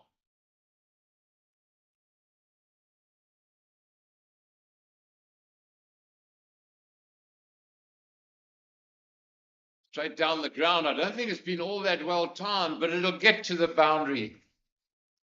Safest place to hit here at Dafabet St. George's, straight. Relatively short the boundaries. And Herman, 97. 150 up on the board for the loss of 3 wickets. They're going to add a lot more in the remaining 14 deliveries that remain in the Warriors' innings. 97 to Herman. Or even if he had a step ladder, he wouldn't have got it that one. Wide. Have to re-bowl that one, young man. A little bit of a mishmash from Bosch. And perhaps the Titans boat is just under a little bit of pressure all of a sudden. Well, it's interesting. Bosch obviously struggling bowling at Herman over the wicket, deciding now to come round the wicket. But early on against Herman, he was coming round the wicket. So, Herman, 3 away from that magical mark.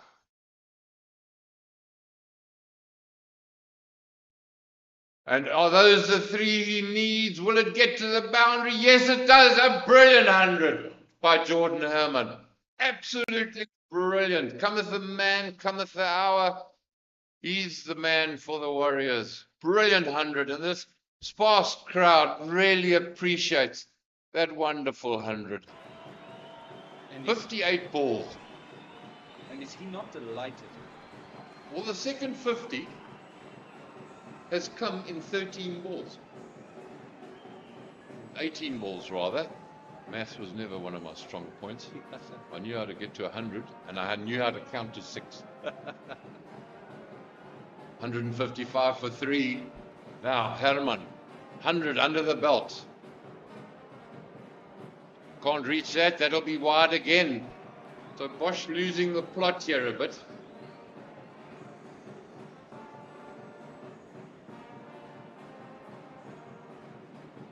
Third wide of the over. This over has cost him 15 so far. 16. 16 already. And he's yet to complete it. To a man in form, where's he going to try and smash this now? Oh, that's well bowled. Shoelace ball, most difficult one to hit. Well, Finally ends the over for Bosch. I'm sure he's glad it's come to an end. 156 for 3, just 2 overs remain.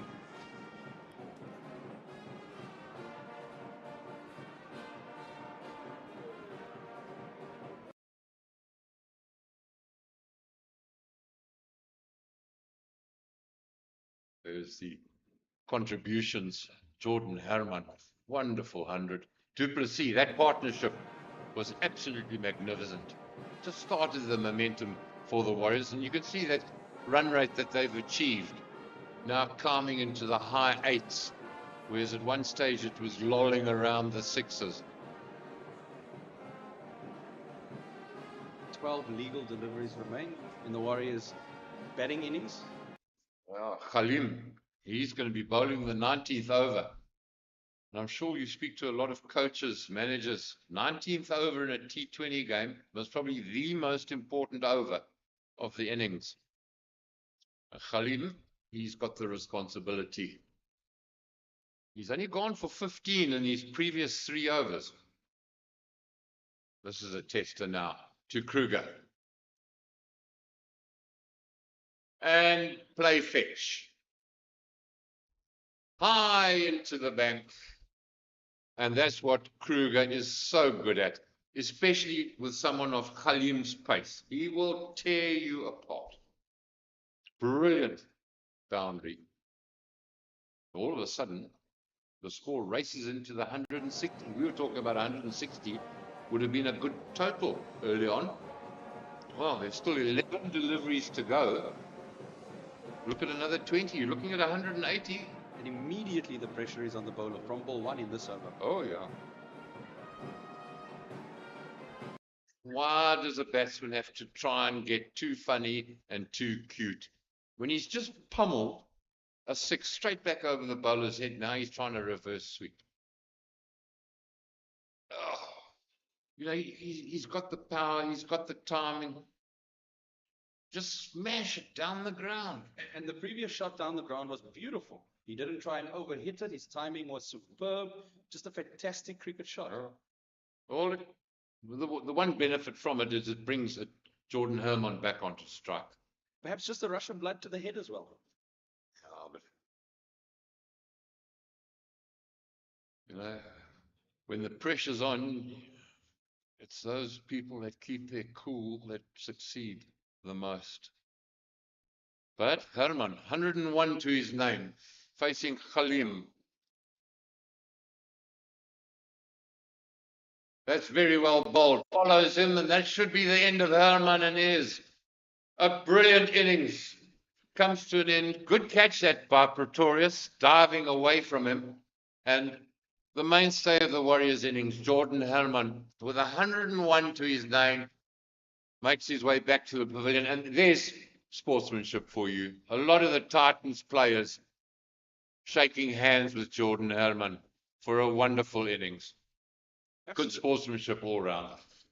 Absolutely, Craig. And just observing the warm-up this evening.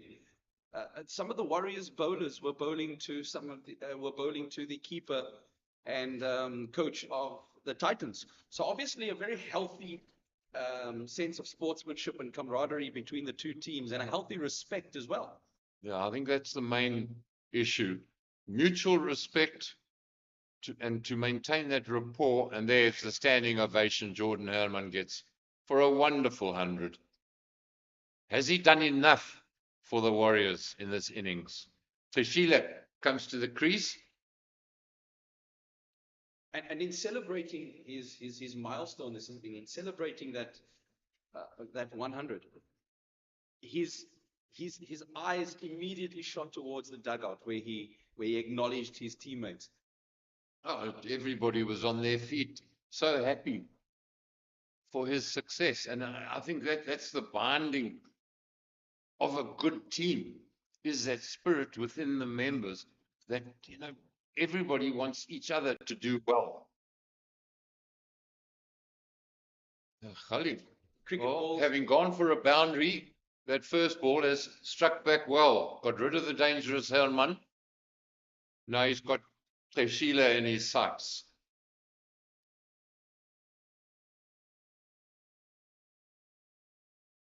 Clever batting from Gqeberha.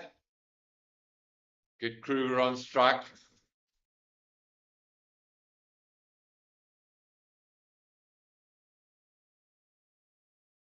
You just wonder that wicket of Jordan Herman for 101. What sort of dampener it might place on the Warriors' final total. It's all up to this man facing now, Patrick Kruger. He's got to smash it.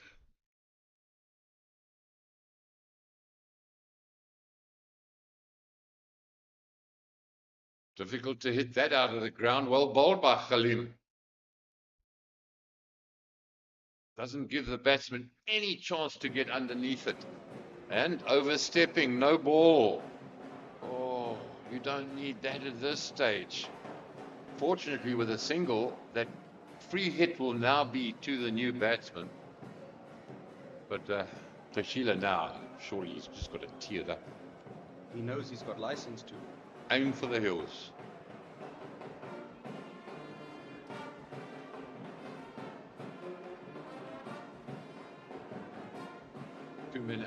Three men out on the offside. There's a deep backward point, cover point, and mid-off on the boundary. Khalim, what does he bowl? Does he change his pace? Yes, slower ball. It's gone high into the night sky. This will take some catching. And isn't caught. Gqeberha back for the second. Even though it was a free hit, so it wouldn't have counted. But that climbed high. Way higher than the top of the level of floodlighting here at Dafabet St. George's. What do you do as a fielder in that situation, Craig? Well, you know, Do you go for the catch? well, you have to. You've still got to go for the ball, but at night with a white ball out of a black background, because it was so high, so you haven't got the help of any lights. And that ball just comes down at you so quickly. Change of pace again. Gqeberha will make contact. Importantly, another single accrues. And Gqeberha will keep the strike for the last over. Yeah. 19 overs gone, 169 for 4. 180 will be a very good total considering the start that the Warriors got. And it's all thanks to Jordan Herman's magnificent century. Now, who's going to bowl the final over? Khalim, you know, even though he went for 6, the very first ball ends up with 1 for 28 in his 4 overs. That's a good effort. One can't help but think that that Herman's wicket really once again stalled the Warriors' innings. Probably cost them in the vicinity of about 10 to 15 runs. It depends. You know, that could all change in this over. Kruger gets hold of the bowling and a 20-run over. You don't like saying that to Corbin Bosch about to bowl it, but 20-run over makes a big difference. Brilliant, absolute brilliant delivery. We were talking earlier on. That is the best place to bowl, at the shoelaces, because you ain't going to get hit out the park. All you're going to do is possibly break some toes. And Kruger's in a bit of agony. And it looks like he may have succeeded. Kudos to him coming back and looking to bowl that Yorker delivery. In his previous over from the same end, he got it slightly wrong and was punished by Herman. So kudos to the bowler for coming back, trusting his skill set and executing beautifully. You know, as a bowler, at the death of an innings, shoelaces has to be your best option. This halfway down the pitch, fingers across the seam, slow bounces into the pitch. I think bowlers complicate it for themselves. There's a perfect example. You ain't smacking that. To tie in with your conversation earlier on about the modern cricket bat, if you get the Yorker length slightly wrong, even toe ends of some of these bats will fly into the night sky. So perhaps some of the bowlers are will think twice about looking to bowl that Yorker length because they are slightly off. They might have to fetch it down Brickmaker's Claw. Yeah, but to be able to hit that sandshoe breaker, people like Kieran Pollard, and you watch those big hitters, how deep they stand in the crease. And they almost read the bowler's mind and anticipate where that delivery is going. Absolutely. If there has been 1 or 2 Yorker attempts in the over already, the batter is almost certain that there won't be another one. Now, this looks like problems for Gqeberha. Quite often with those full deliveries, sometimes the batsman, in trying to get his bat down, ends up smashing the bat into his own boot. But that looked like it was the ball that did the damage there. So Gqeberha, well, it looks like the physio's patched him up. Everything's being replaced. Some magic spray, Craig? Oh, definitely. Numb it. On those toes, dainty little toes, that would have been sore. I hope he's okay. He looks okay. Yeah.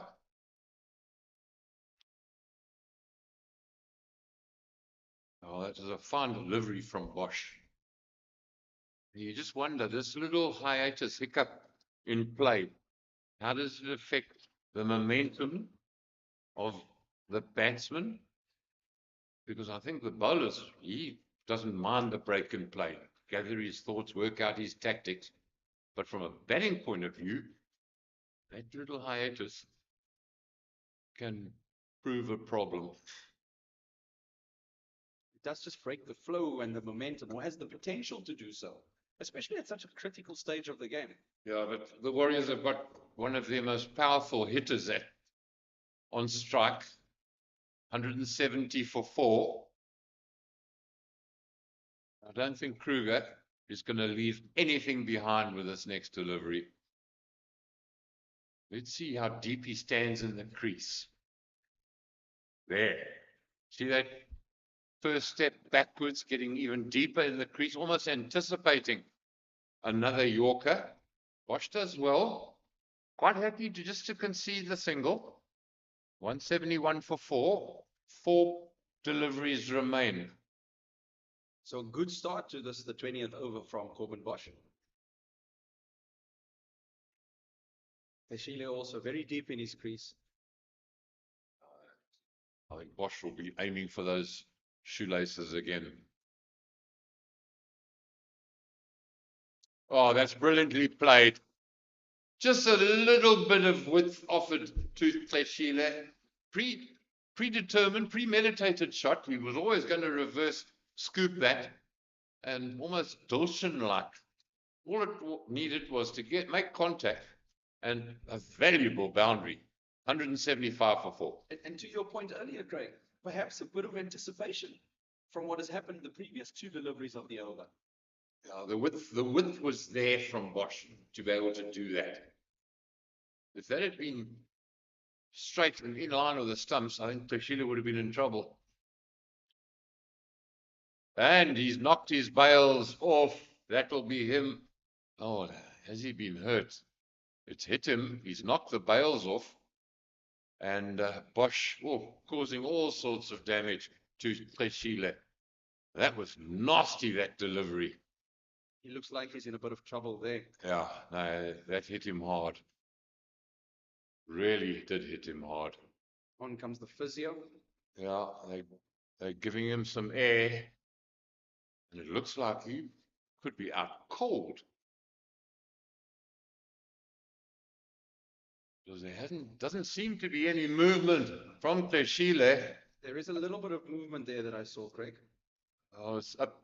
Yeah, they want the stretcher on as quickly as possible.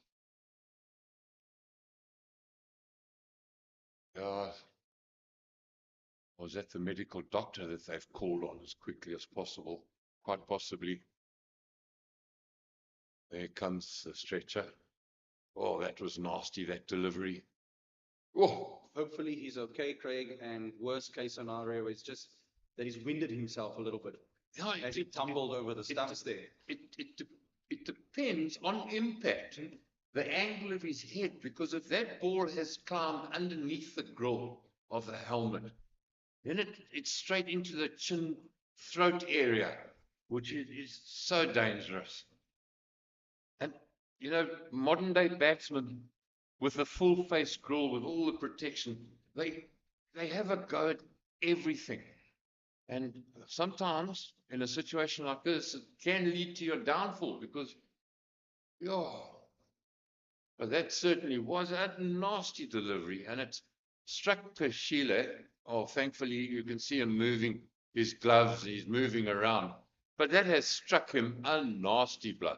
They got him in the seated position. That's good. Now load him up and get him off the field for more attention. There's the doctor, just checking on those movements. And he's It looks like it struck him in the neck or just below the jawline.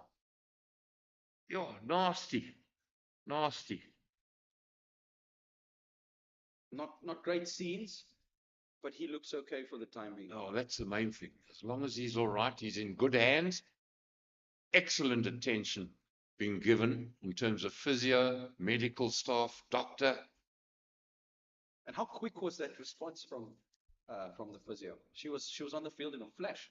She was on the field in a flash, but more so in calling quickly for the doctor to come onto the field. And it's nice to see Sheila up on his feet. There's sportsmanship for you.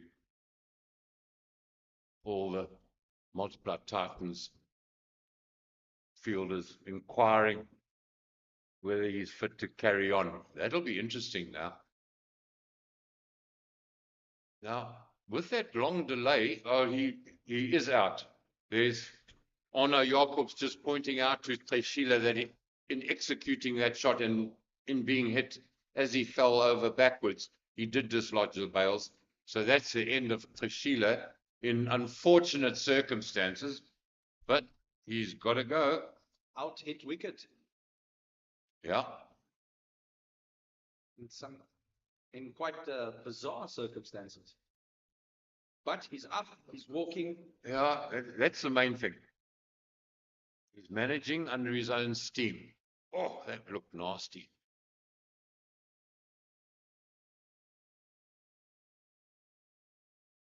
Oh, a little bit of normality will resume. I think Sheila, for a while, didn't know where he was. Right at the end, he got the unfortunate news from umpire Arno Jacobs. Hang on, you knocked your bails off, bud. Tell your story walking. The fourth wicket falls. Oh, fifth wicket falls rather. Total on 175. Bosch now. Oh, fine shot that. What a delivery. Mogokane, first delivery, creamed through the covers for 4. What a delightful shot and crucial in this final over of the innings. It certainly has been a very exciting last 5 overs of this innings.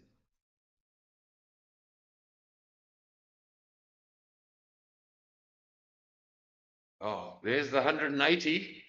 That's what the Warriors were needing. Oh, yes, that's a sacrifice. Mogokane having to sacrifice himself. Good delivery that from Bosch. And that ends the over with the Warriors' final total 179 for 4, with Mogokane having been run out for 4, the 6th wicket falling, and 180 the target. Now, just remember, just to set the scene, the Warriors have to win this match. If they win the match with a bonus point, they will go into 3rd place on the table. But they have to win. It's not an option. There's confirmation of the Warriors' batting lineup, having lost the toss, being asked to bat first. A wonderful 100 by Jordan Herman, 101 of 16 deliveries. Duplessis, that partnership set the ball rolling, that 27 of 25. But the man of the moment, Jordan Herman, certainly.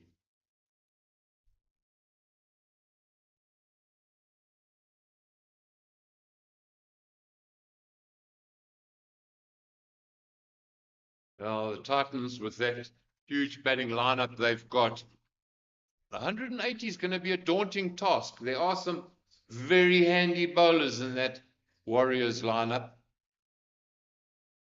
And, well, the Warriors just know, you know, if they miss out, that's them out of the competition. There's the bowling figures. Shamsi, 2 for 23. He was the pick. And then Kalim, I think, you know, for the stick he got from Kruger, the 1 over, 1 for 28 in his figures. That was very good. Held his nerve beautifully. Junior Dala, 1 for 49 in his 4.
Welcome back to Dafabet, St. George's Park, and I'm afraid it's not good news.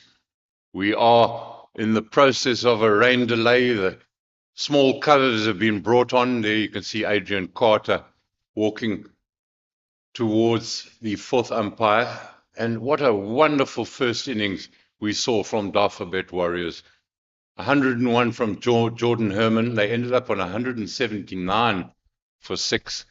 And well, at the moment, the rain is causing misery for the Warriors because it is a must-win situation.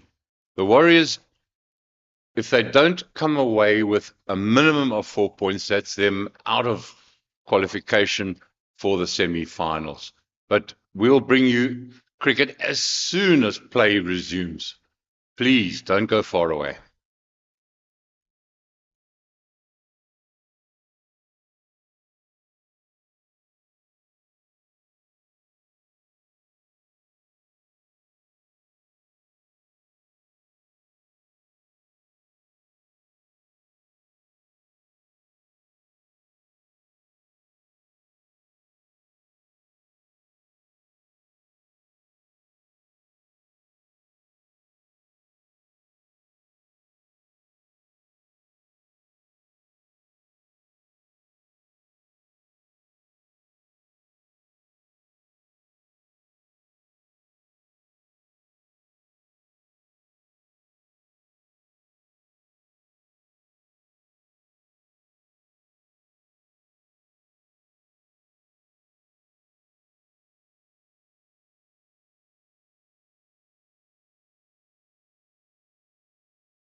Welcome back to Dafabet St. George's Park, and good news. The umpires, Arno Jacobs and with him umpire Saduma, making their way to the crease. The covers have come off, much to the delight of the sparse crowd that have braved that little shower or drizzle that we had that necessitated just the small cover coming onto the pitch. But good news, that cover's off. And there's confirmation.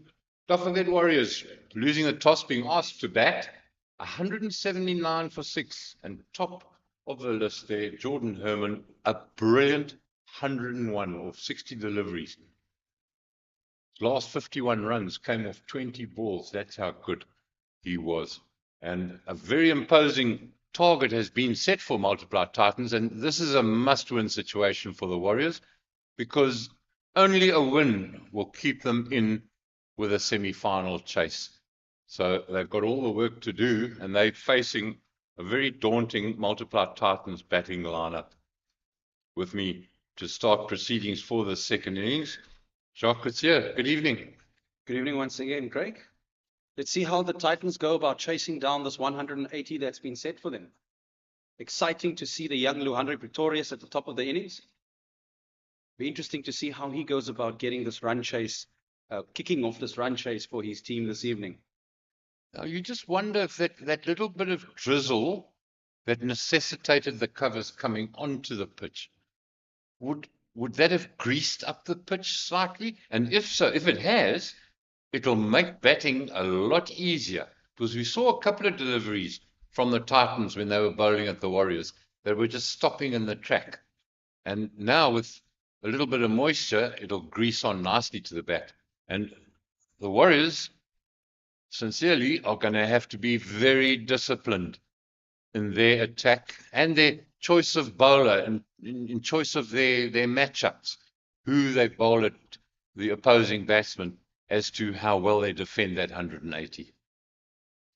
Yes, Craig. Up until about the 13th, 14th over of the Warriors innings, the matchups that you spoke about was those mini contests were won by the Titans. And then, of course, overs 15 or overs 14 till about 20, things seem to have changed a little bit. And the Warriors were on top for a while. So it'll be interesting to see how those matchups, those mini contests within the bigger contest plays out in this Titans run chase this evening. Yeah, well, those Titans bowlers, they control the Warriors batting until that specific over from Junior Dala that went for 25. And all of a sudden, the momentum shifted. It was Herman and Du Plessis that were putting on a magnificent partnership. And at one stage, I think 145, 150, it was looking like for the Warriors. And now 180, the target. Game on. Absolutely, Craig. And to bowl the first over for the Warriors is Andrich Nortje. He hasn't had the best of competition so far, but we know what he can do. We know he's a serial winner. And he should be quite a handful for the young Luhandre Pretorius coming in from the Graham Pollock stand end, or from the Park Drive end, rather. Yeah, there's certainly some names in that Warrior attack. Nakia, one of them. Sometu. A lot of Warriors' success has been on his shoulders in terms of bowling this season. But it's going to be the youngster Pretorius facing the first delivery of this run chase from Andrich Nortje. And all of a sudden,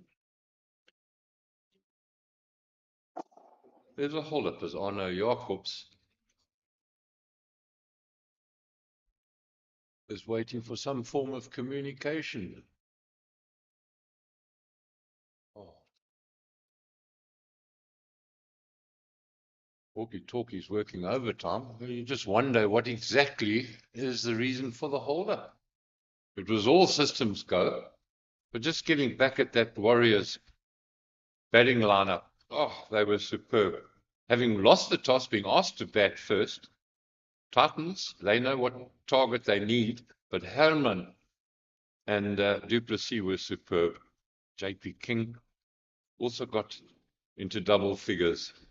So now play will finally get underway. Nokia to Pretorius. Nothing more than a fend off from Pretorius will open the Multiply Titans account. So it seems Norkia in that first delivery has hit his length beautifully. And he seems to be bowling at good pace, even though that's just his first delivery. Now, I think that's one of the strong points of Nokia, that he doesn't take a while to build up a head of steam. He lets rip right from the word go. And now, Rivaldo Moonsamy it is, that's going to have to face the music. Certainly the previous two matches that he ran in for the Warriors at St. George's Park, he did seem to be a bit down on pace. Certainly doesn't seem an issue the first ball he bowled. Helped on its way, finally up in the circle. They'll come back for the second. There, Nokia just testing Moonsamy out with a short one, a rib tickler, which he does well to just scoop over that short fine leg. Just for a second there, Gqeberha Pillay thought he was in with a chance of bagging that catch. It was not to be, as it had more than enough to clear him down to that fine leg boundary. Now, that's the problem, those sort of edges off somebody of Nokia's pace. Those people in the circle, and unless the ball goes straight to them, they don't, a couple of meters either side and it's gone. Nokia again. Oh, another tickler off the gloves. Nokia means business. Perhaps just a bit of that little bit of a greasy surface that you alluded to earlier, Craig, where the ball just seems to be skidding on beautifully onto the bat here. A little quick for the batters, it would seem, at this stage. Nokia running in with a head of steam, and he's only halfway through the first over. You're just wondering what the umpires are calling on one of the ground staff. Is it possibly a little bit of moisture? Or is it that blow on the hand that has upset Moonsamy? Was a very quick delivery. Yeah, it is attention to Moonsamy that must have tickled him nicely. And so 3 balls in, Norkia has been absolutely spot on with his lines, with his lengths. You know the problem? That ball made contact with his helmet. And protocol dictates that the physio must come on, do the concussion test, count from 10 to 1 backwards, and how many days in the week are there. If you say 8, well, he's going to take you off. But it looks like Moonsamy's all right. He can bounce on one leg, but protocol, safety measures in place. We saw early on with that nasty delivery that Kashila got, and just how quickly the medical attention was there for him with both physio and doctor. So, Moonsamy, he's fit to go, but it'll be Pretorius that has our attention now. Left-handed, just 2 men allowed outside the circle in the power play, and those men are at a wideish backward square leg and a third man. So conventional field.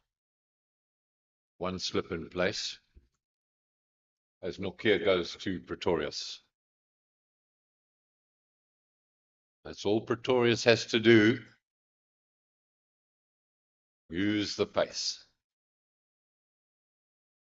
Much better shot that from Pretorius. He seemed to be in control as opposed to the first run in a similar position.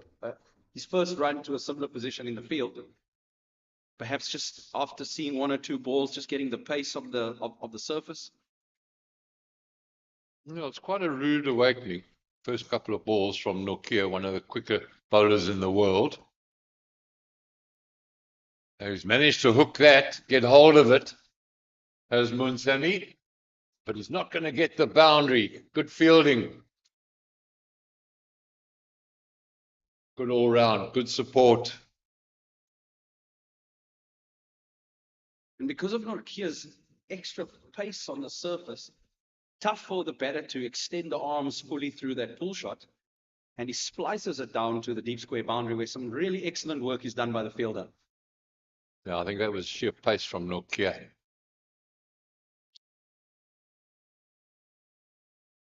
Pretorius now.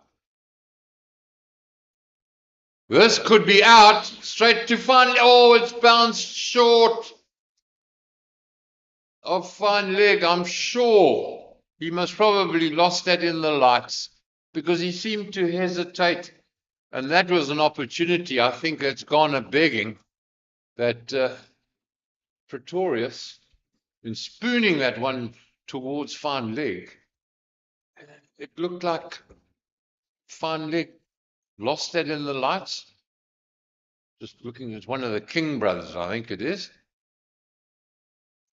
Interesting move here from the Warriors, opening with Zametu from the duck pond pavilion end. Well, it's going to be interesting. Shanzi being a wrist spinner, he's got a bit of turn. It deviated off the straight, but Zametu being a left-arm finger spinner, it'll be interesting to see if he gets any assistance at all. He might have to just rely on flight and pace of the delivery to try and fool the batsman. But he's certainly been one of the standout bowlers for the Warriors in this T20 challenge season.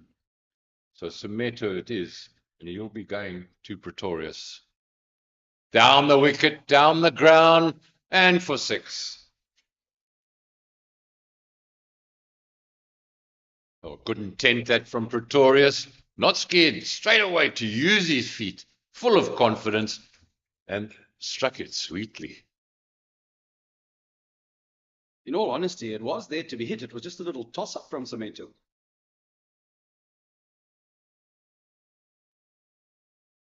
Oh, that's been parried away. It will allow Pretorius to sneak through for the single. Motoa, the fielder there. The man they call Harmison.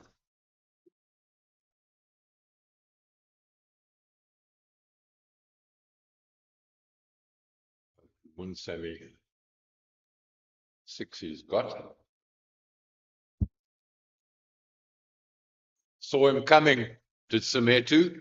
Munsami just telegraphing his intentions a little bit too early. And that's well bowled by Zametu. But firing it in to negate that advance of the batsman.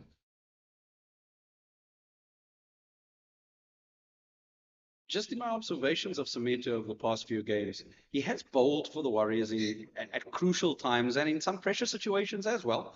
And he's done particularly well. He uses his pace very well. Oh, that's found the gap. Glorious shot that by Rivaldo Munsami. Boundaries flowing for the Titans, and the Warriors need to plug this flow very quickly. 10 deliveries bowled and already 20 on the board.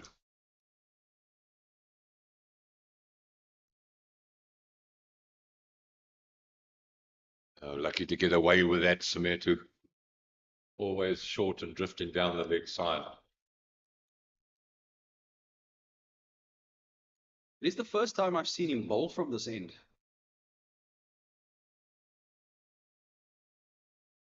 Once again, Zametu not delivering the ball. You wonder if possibly the seams picked up a little bit of moisture from this outfield, from that little drizzle that we had during the break.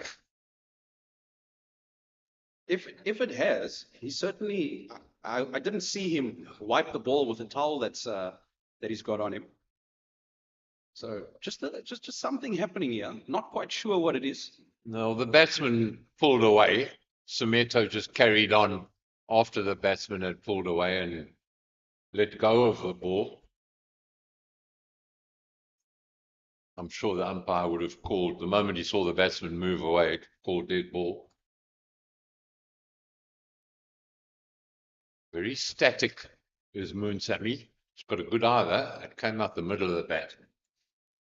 Very intrigued to know why Zametu would choose to bowl from this end. Perhaps Nortje favors bowling from the other end. Quite possibly. There is a slight slope here at Dafabet St George's Park, and it runs from Duck Pond Pavilion down to the park drive-in, the end from which Nokia was bowling. So Nokia, almost bowling into a slight uphill, is likely to get a little bit more bounce and be able to hit that hard of a length a little bit easier. But of course, fast bowlers are notorious for having ends at certain grounds that they favor. Oh, certainly. You think of Newlands in the old days. Wynberg end, that belonged to Garth LaRue for years and years and years. 21 without loss. Munsami facing up to Nokia when he does get going.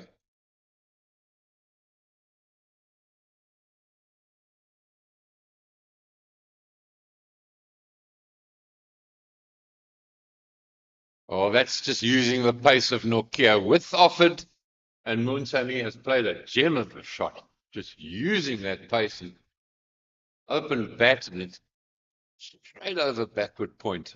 And that absolutely raced away to the boundary. Oh, sometimes it doesn't pay to be so quick.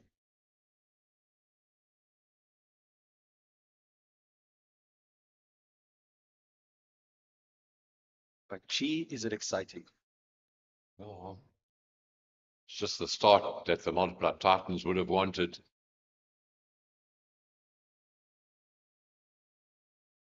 Once again, Munsami. Oh, that's unfortunate. The direct hit deflects away and they'll be able to take the single. Now, why the fielder even had to shy? Because there was no thought of a run, but now they've given away the run. Brings Pretorius back on strike. Some might say that's an excellent piece of fielding and the fielder shouldn't be penalized. Well, there is talk to make a situation like that. The moment it makes contact with the wicket, it's a dead ball. If there's no run out, for which there wasn't, both batsmen were safe, but it immediately becomes a dead ball. There is talk of that happening. Nokia again to Pretorius. Quick delivery has Pretorius on his toes.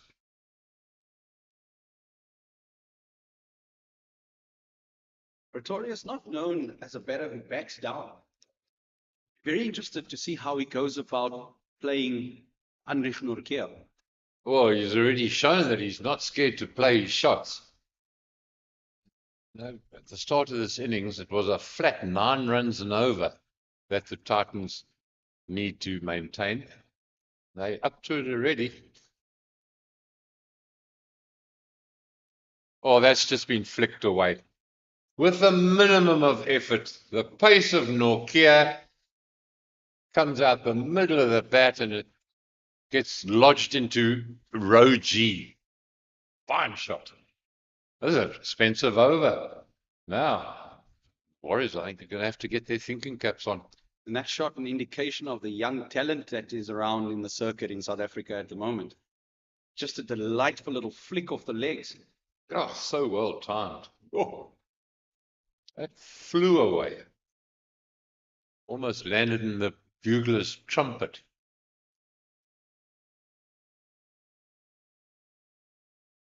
Has a go again. You'll find vacant space. It's a long chase and Pretorius will come back comfortably for the second. But, quite happy to take Nokia on. No, we just want to see what Nokia's sort of reaction to this is going to be. Being hit for 6, follows it up with a short ball. I'm almost certain whatever it's going to be is going to be as quick as he can do it. Oh, and the quicker, with a batsman in form, the quicker it flies off the bat. That's the only problem. In the power play.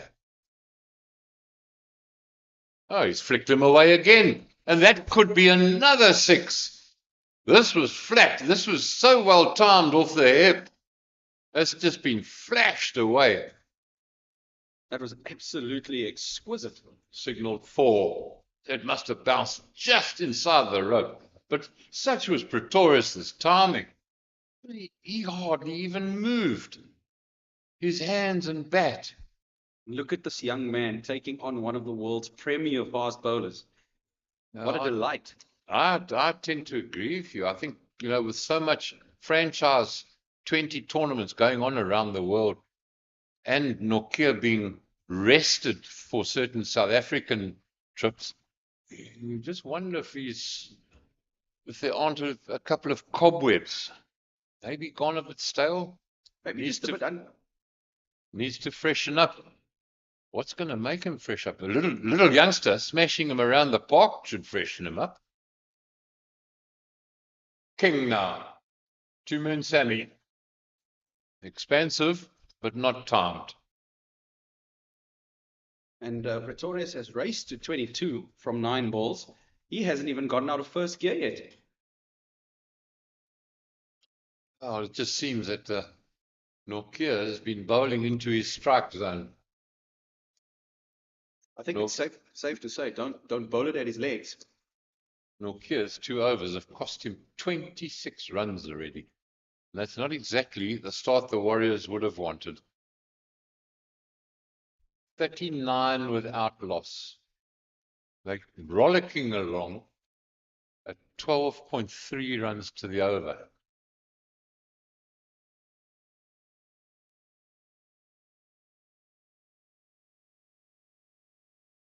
And that is such smart cricket from Lohandre Pretorius.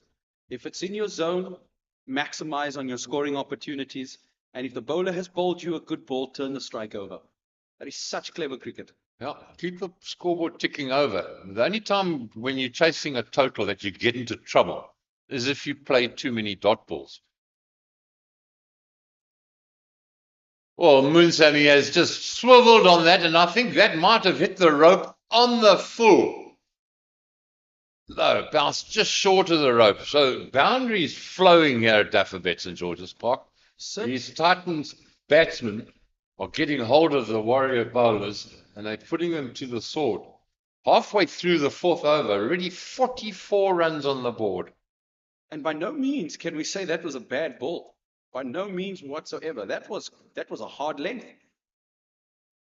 Perhaps an indication of how the surface is playing. Maybe it is that little bit of moisture that has just greased the surface up. Or perhaps it's just the new hard ball. I don't think King's got the pace to bowl that sort of length. He's going to get punished. But it's a good batting pitch. That's a better length. All the batsman can do there, Moonsamy, he's just defended. Dot balls are imperative.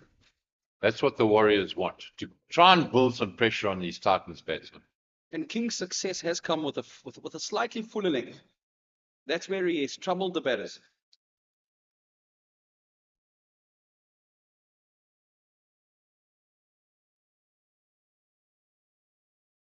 Discussions now. Trying to work out a tactic to try and rein these 2 Titans batsmen in. Oh, fetch that. That's just too wide, too full. And at the pace of King, to somebody like Moonsamy, he's going to get punished. And he's just running and gently put that in Moonsamy's batting arc. And he's just hit through the line on that. Beautiful cricket shot. 1 bounce 4 down to the deep extra cover boundary. Oh, it just shows you a couple of boundaries in each over and a run rate of 12.5. That's what the Titans are achieving at the moment. That's better. Shot could be out. It looks like Pretorius is gone. That is deadly fielding from De Villiers. The shy Moonsamy sends Pretorius back. Pretorius not quick enough. And the first wicket goes down, and a desperately needed wicket. That for the Warriors. Great fielding by Du Plessis. Yeah. Pretorius knew he was in trouble. He gave up. Direct hit, and he's on his bicycle. Brilliant fielding. Pretorius a little bit slow after being sent back. Turned quite slowly, but the shy was so accurate. And the end of Pretorius' promising innings comes to an end. Pretorius gone for 23.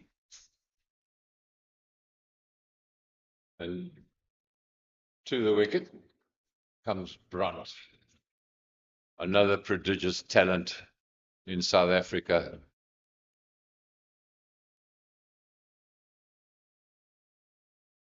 Just what the Warriors would have needed to break that momentum, because the Titans batsmen were rollicking along. We've still got one delivery left in the fourth over, and it's 48 for 1.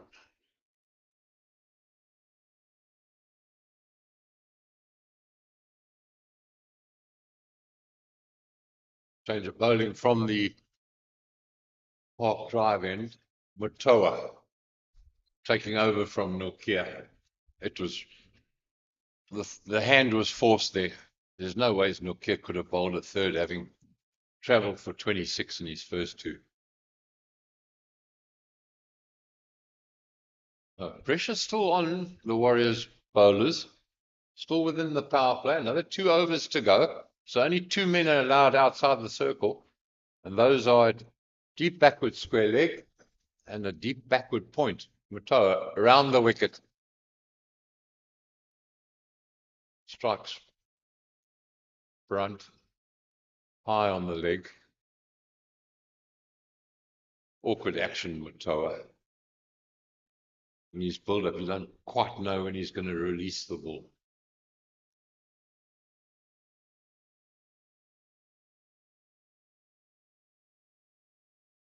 Let's see how Matua would fare against this left-hand, right-hand combination. He's not express pace, so I'm sure his disciplines in terms of line and length shouldn't be affected. As a quick single, another shy, but safely home. 50 comes up on the board for the Multiply Titans, chasing 180 to put the Warriors out of semi-final contention. You wonder why Moonsami's holding his bat like that. I'm wondering if it hasn't started to drizzle again. Because normally a batsman holds his bat and shields his bat from the rain. Now that's been spooned up by Brunt, and a wicket. Matoa strikes. So 2 wickets in quick succession for the Warriors, and the Multiply Titans 50 for 2 now with Brunt. Gone. Second ball. Crowd have certainly appreciated that, the fall of that wicket. And one feels that the Warriors have a bit of a mountain to climb here to make sure that they stay in this competition. Oh, that delivery from Matoa, it looks like Brunt played it a lot earlier and got the leading edge, and it just climbed high. Well judged catch. Just what the Warriors wanted. Get a new batsman in. The old saying of 1 brings 2 certainly rings true this evening. Dayan Khalim, the next batsman in, a high score, 74 not out. Averaging 21, which is useful, considering his prowess with ball in hand, a useful all-rounder for the Titans.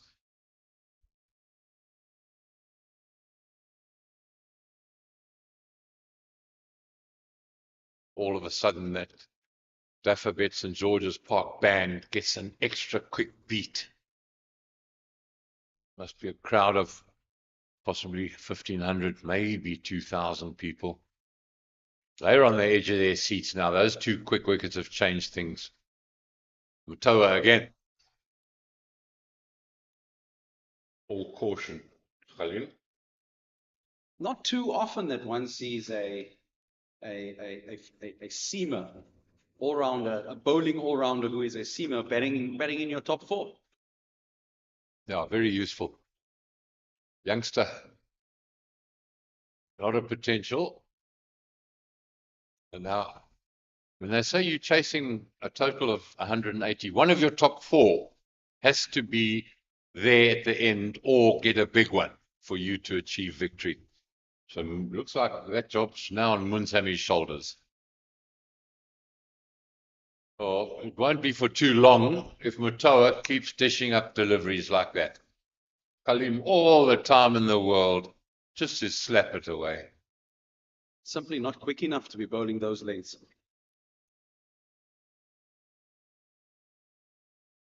Nice way to open your account.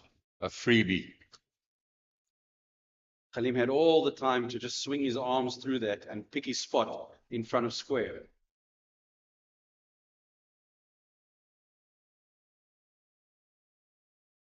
And now drifts down the leg side. There is insurance out there. Just a single. No, 5 overs gone. 54 for 2. 55 for 2 rather. And in comparison, the Warriors were 31 for 1 after 5 overs. So it just shows you an indication of the start that the Multiply Titans have got off to. Thanks to Anrich Nokia being put to the sword.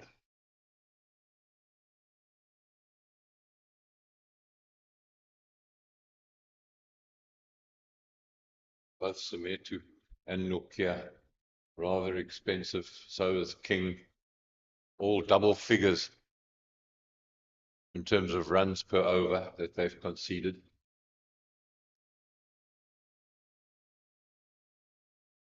Khalim. Oh, where did he try and hit that? From outside the off stump. Fairly innocuous delivery that seems to have bamboozled him a bit. I just wonder, in terms of premeditation, what sort of gap in the field was he looking at? Instead of playing the appropriate shot to the appropriate delivery. That's more careful from Munsani. As we were saying, one of these batsmen, somebody in the top 4, has got to provide a big one if the Titans are to achieve victory.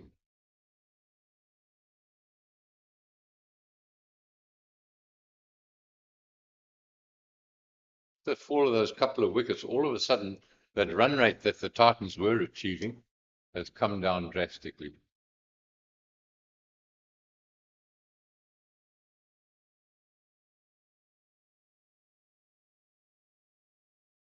And that's how quickly the game can change. In the space of 2 overs, that run rate has come down from 12.5 or 12.4 to the over to now 10.5. Well, that courtesy of 2 wickets and one very good over by Alfred Matoa.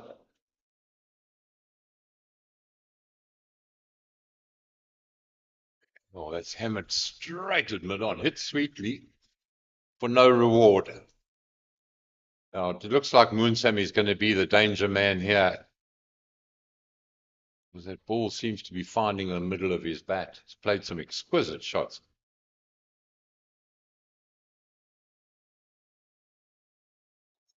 Oh, there's another one, and that's still flying. No, put a stamp on that. Send it airmail. It's gone. Maximum. Not exactly what King wanted in terms of completing and finishing his over. All of a sudden, it becomes a big one for the Titans.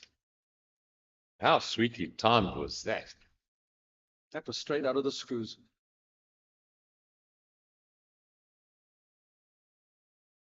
Umpire just having a look at that ball just to make sure that it maintains its shape. Well, the ball's still crying. It hurt. That got thumped. Wow. Sweetly timed. King again. Can he close out well? No, he can't. They'll fetch that one as well. And so all of a sudden, even though 2 wickets have fallen in the space of a couple of deliveries, it's Moonsamy that's doing all the damage. He's gone to 37 of just 19 deliveries, and the Titans chasing 180 for victory, 68 for 2, and it's the end of the power play. Oh, they 26 runs ahead of the Warriors at a similar stage. Yeah, and I think the Titans will be very pleased with themselves after a start like this. Exactly what the doctor ordered. It's now caused the Warriors to be chatting amongst themselves. Oh, what bowling change do they affect, and who can they call on to try and stem this run flow? Someto, who's been one of their go-to bowlers in tough situations, went for 12 in his one over. Nortje is battling. CJ King, who's been an absolute standout for them this season, has taken a bit of stick in his 2 overs. But the power play's just been completed. Now's the time that Someto should come on when you've got a chance to defend your boundaries.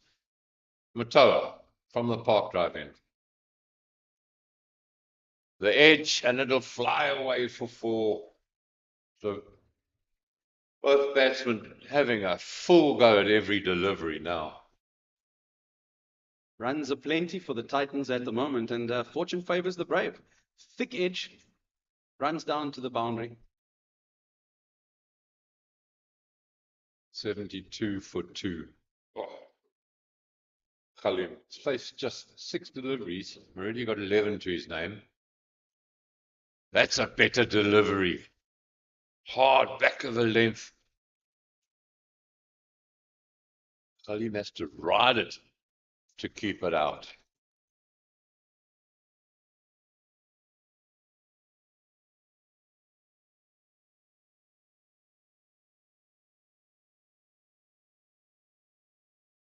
As we saw with the Warriors at bat, leg side field very similar. Mid on in the circle, the rest all out on the boundary. And that's been smashed through the gap on the offside. That'll run away for 4. So both of these batsmen seem to be just striking the middle of the bat in good form. Problems for the Warriors. How do they stop this run flow?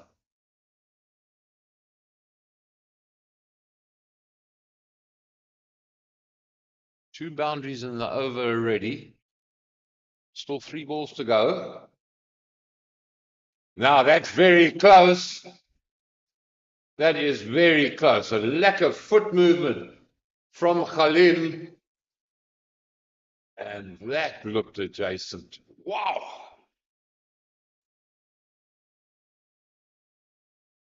Good shout by Matua there. Might just have been outside line, possibly a bit high. Yeah, but it looked very straight.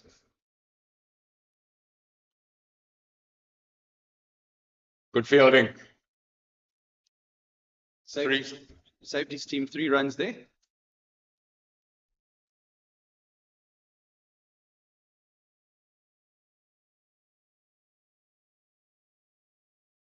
Nine runs off the over. Matoa, 1 delivery. Can he end his second over with a good delivery?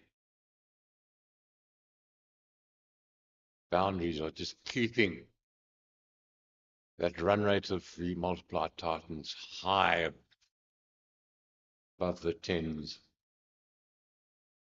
Now, interesting, both fine leg and third man up in the circle for Matoa.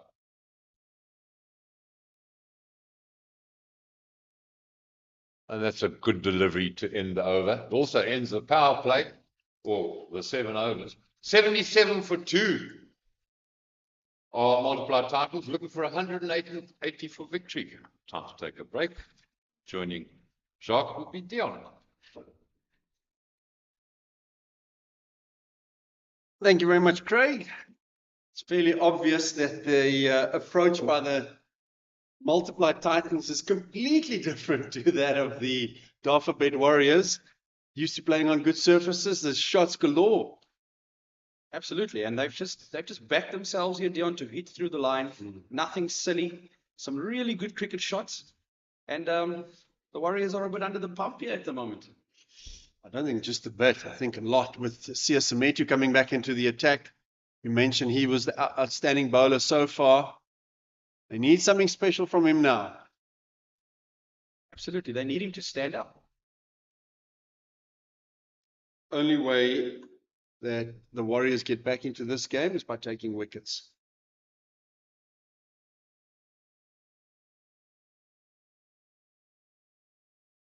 Could that be one? No, it's just fallen agonizingly out of the reach of the fielder. It looked like it's difficult even for our angle to see. It looked like it was going straight at a fielder.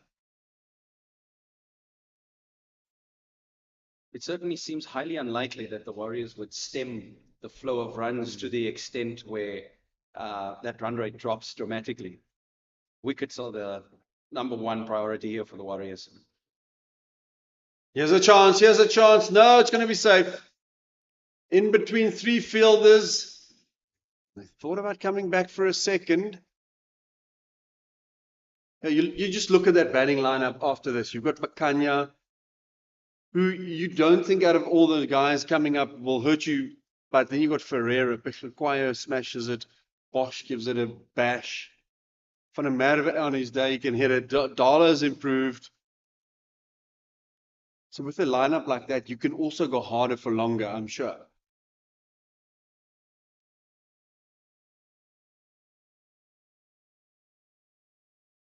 One thing's for certain, we've got a game. 5 overs have been bowled, so irrespective of what happens from here, we've got a game. And we're always going to keep an eye on the duck with Lewis Stern.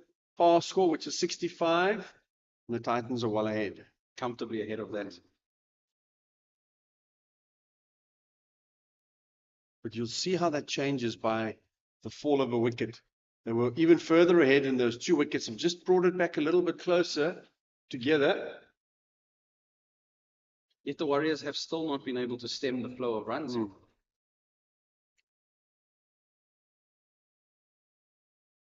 That's short and luckily stayed down a little bit for the bowler. He was very lucky to get away with that. And not for the first time this evening, from this end, has a ball from a spinner stayed low. Well navigated by the batter, though. Yeah. Was on our way to the Hollywood Bets Pro Series. Cricket South Africa and Hollywood Bets are excited to bring you the Hollywood Bets Pro Series Women Professional League, made up of the Hollywood Bets Pro 50 and Hollywood Bets Pro 20, starting Friday, 4 October 2024. For more information, visit cricket.co.za, hashtag It's Our Time, Wars on Norway. And I think it's quite appropriate to mention this with what's happening tomorrow, 4 o'clock, another final for our Proteas, this time the ladies playing New Zealand. And I must say that performance in the semi-final was outstanding.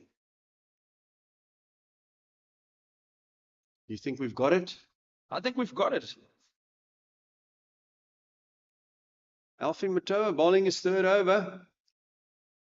Warriors may be feeling that to get the best out of him, it's now with the newer ball. He does seem to generate just a little bit of extra bounce given his height.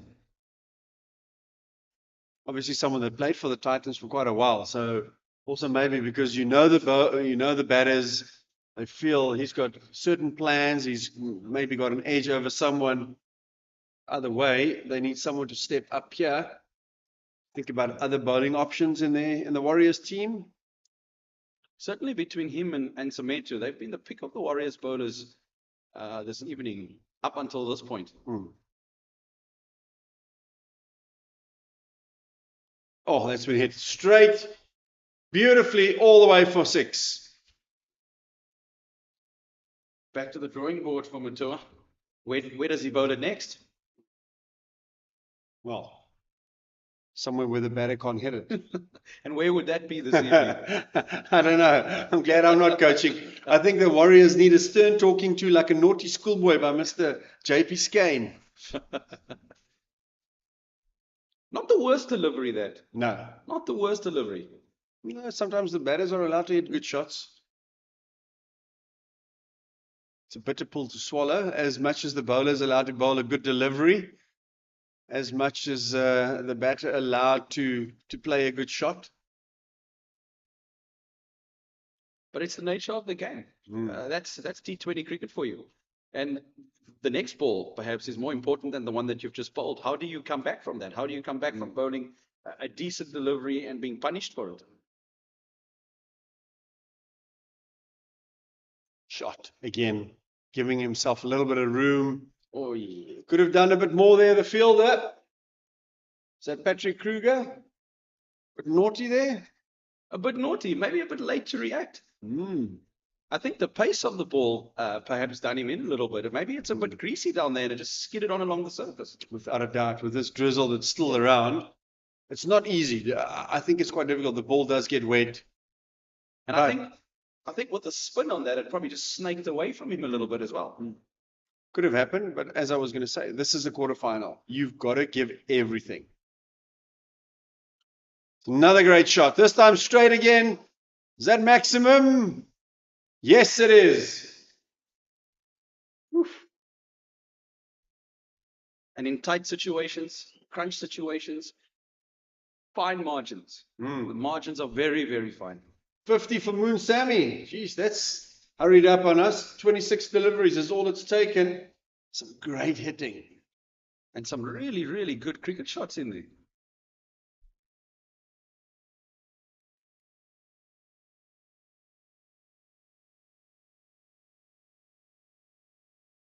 Moon Sammy has got 3. This is his 4th 50. Highest score is 90. Titans versus the Tuskers last season. So he is a dangerous player. We've seen him take teams apart before. And there's a lot of indication going on by the captain in the field. You go there, you go there. And this is what happens when teams are under pressure. And hasn't Munsami just looked so comfortable this evening?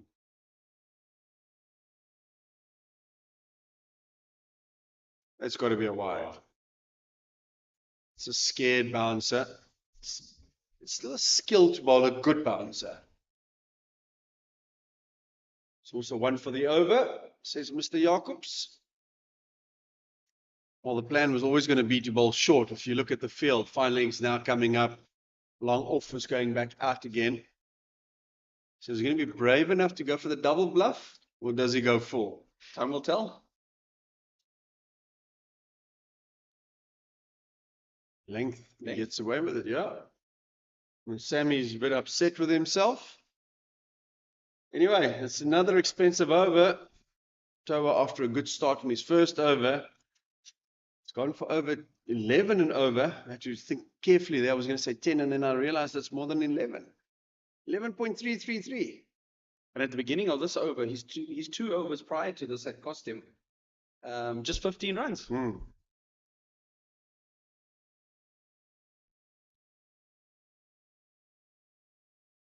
Here's a change. Is this the older King brother bowling off spin? Seems like. It's out of desperation almost. Yeah, JP King. Well, you wouldn't say desperation. He is maybe not one of your first choice off spinners, but he's certainly someone who's done a job for them. Maybe just someone to get a breakthrough, and then do you gamble? Do you bring back Nortje for another over? But you know his pace can work against you as well. But he is the pro, and you would expect him to come back. He's been around the block. He's done it all before. He's been around the park today. Yes, he has. It's the nature of the game. It's the nature of the game. It's picked up. Is there a man under it? No. Is that another big one? Yes, it is, says Mr. Sodomo. Effortless pickup. I spoke about Khalim earlier and how he's become a senior player in this Titans, Multiply Titans team. And I think the fact that he's batting 4 here shows the faith that they have in his ability.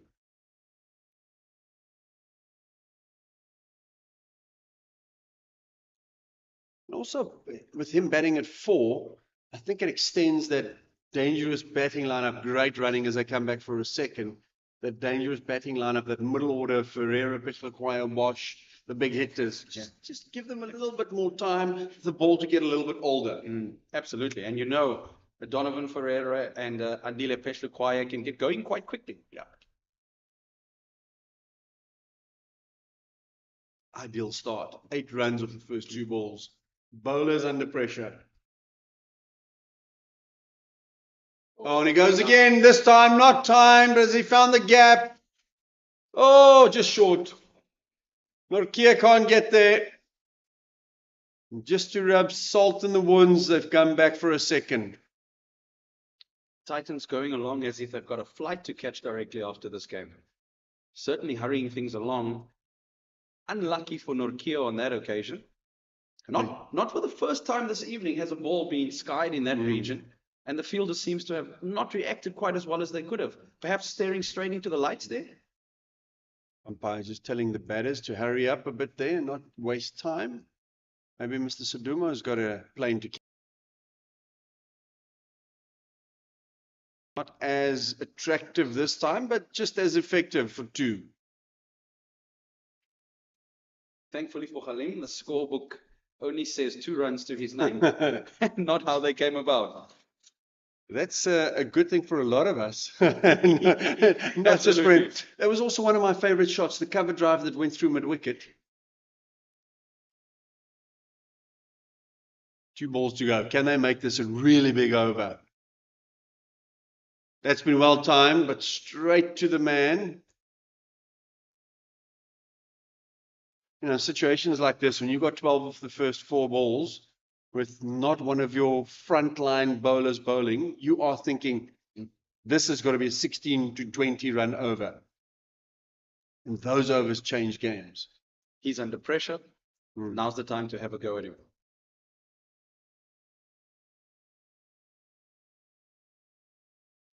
Well, ball, it's gone full. Could get 2, but no, done enough running this over.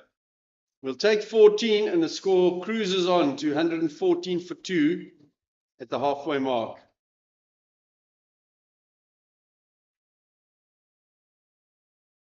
Where to from here for the Warriors?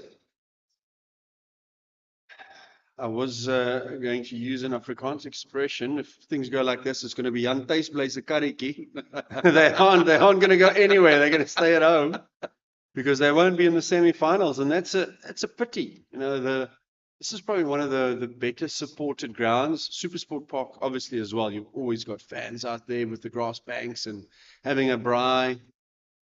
But with the band, you just really want this home side to be successful, to play well, and challenge for a playoff position. It's all's not lost, but they need a couple of wickets, and they need it quickly, and that's why Norkia is back in the bowling attack.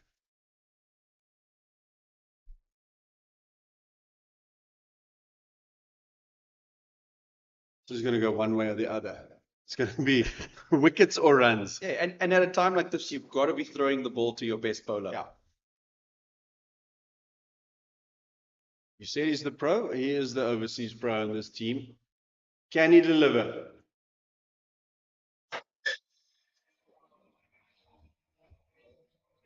Starts well, tucking him up for space. I was just thinking about it the other day, actually. You know, batters can have a much bigger influence in T20 cricket, where bowlers limited to 4 overs. Yes, if you're a boomerang in those 4 overs, you can have an impact. Maybe one ball can have an impact, but you often feel it's much more a batter's game. Yeah. Scales certainly have tipped in favor of batters. And to our conversation earlier on about the quality of the willow and the bats that the players are using.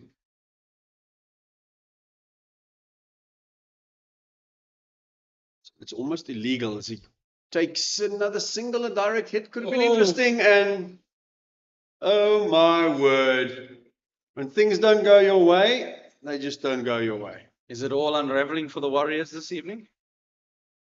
Yeah, I think they've become the warriors, not the warriors. If my English was good enough there. I'm sure the viewers will understand what you were saying, Leon. Let's hope so. It's not a nice position to be in as a coach now. You know, you do all the preparation, you do all the planning, and then you've got to sit back and allow your team to do the execution. And then on the day, can they do it? It's tough.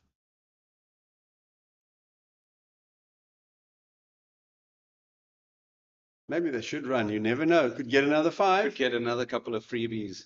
And he holds on to that. It's quite difficult. We mentioned the conditions outside. It is wet. It isn't ideal. It's cold. I know people inland don't get it. It's like 37 degrees in Pretoria and Kimberley and Bloemfontein. But it is a chilly evening here. during the interval, standing outside having a chat. We could feel the chill in the air. So easy. So easy. What a shot. He moves on to 42. And the multiplied Titans are multiplying the runs at a rate of knots. And he's flown along. That 42 has come off only 22 balls. I know we've been chatting so nicely, and all of a sudden I'm also looking at this and like, wow, 73-run partnership already. And it's becoming notable. If you look at the Duckworth Lewis Stern total also, it's 89. The gap's getting bigger and bigger. Slow ball, well played. Great positions, great timing.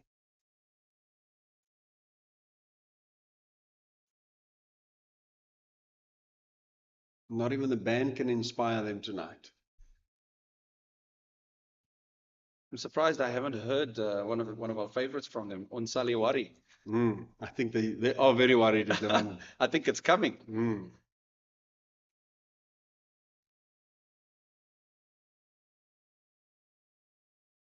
Last ball. He's gone for nearly 40 runs. It'll end with a dot, but the damage has been done. I don't often see him angry, but I think he's angry at the moment. Yeah, it's been a bit of a rough time for him over the last two weeks or so. He hasn't quite fired, and he's taken a bit of stick around the park as well. I think it's for me, it's almost the same situation. If you think back to the IPL, he'd just come back from injury. He hasn't bowled enough overs, in my opinion. And then by the time the World Cup arrived, he sort of got his loads up. He bowled enough and he bowled really well. Maybe pitches that suited him a little bit better, the way he bowls into the surface. When now also he's not playing every match. He's playing home matches. I don't think the rhythm's quite there. And you only have to be marginally off in this format to be punished.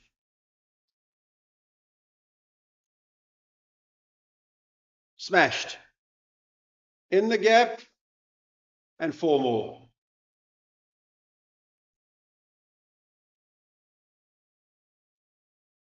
Certainly, we've spoken about execution at length this evening. And take nothing away from the Titans, but the Warriors' execution from their bowlers, by and large, has been off this evening. Well, you just look at, for me, as he just plays this so beautifully again. The highest total this year was scored by this multiplied Titans team, 258 for 6. So you know they're a dangerous side. If you don't get wickets, this is the way they're going to play.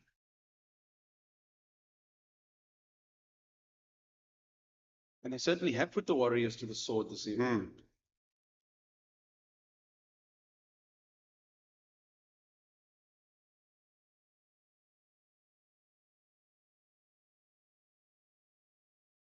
Oh, he's got it fine. It's another boundary, and the runs just keep flowing. Where do you bowl to these Titans batters today? Where do you bowl to them? In the nets. Because they don't count there. Out of the middle it counts.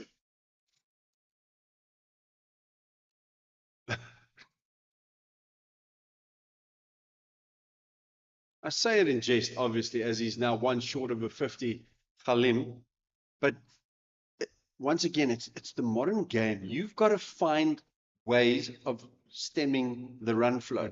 So once again, going back, it's only about taking wickets. So how can you take wickets? What can you do? Can he maybe come over the wicket for a ball or two, just to try something different? You've got to have plan B, you've got to have plan C. But sometimes I think feels like you've got to go to plan X, Y, and Z. Because the wickets just allow for stroke play. And then throw into that conversation a conversation that we had amongst ourselves earlier on about perhaps bowlers trying too much. Yeah. So it's about finding that balance. When do we innovate? When do we roll our fingers over the ball? When do we try something different? Perhaps now's the time. It's something I get asked often at school with the boys, obviously as you're learning, and I think it's comes with experience. You build up a sense like a batter's trying to do this. But once again, we've talked about a lot about old school. I think you gotta stick to your plans for as long as you can before you change. Where I think the modern way is I change before the batter puts me under pressure, and then you bowl a ball that the batter hits anyway, and then you sort of feel the pressure, so it compounds it. So for me, I go back to Bumrah, and I love him because I think he is the best. He bowls 4 balls. That's all he does. He's got a stock ball. As young King is in the bowling attack. He's got a good bouncer, he's got a good slow ball, and he's got an amazing Yorker. He doesn't try and bowl 15 different balls like some guys. And yet, in my opinion, he's by far and away the best in the world. Yes, he's got a unique action and a very good release point, but still, he keeps it simple.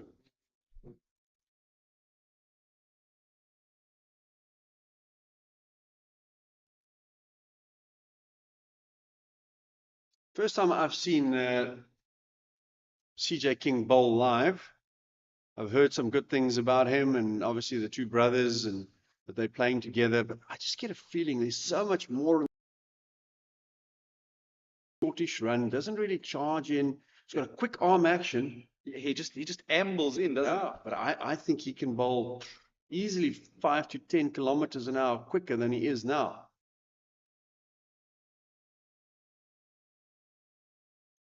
Don't know if this is the way he bowls. As I said, this is the first time I've seen him live. Maybe I doubt he's carrying an injury. No, Dion, this is him. This is what we've seen from him in the previous matches. This is how he runs in and bowls. His strength is the lengths that he manages to hit. I'm just thinking, if there's a chance, but it doesn't hit. Is that 50 for Khalim? Yes, it is. It's his. Let me just double check. This is his first 50, actually. This is already the highest score. His previous best was 45. A maiden 50 for Dayan Khalim, or Daisy as they're calling him, if I'm not mistaken, in T20 cricket. And Daisy's gone about his business as a seasoned, like a seasoned professional. Oh, this is the way you play now, when you know you're in total control of this match and you've got an absolute license to go berserk. Have a little bit of fun, but not too much.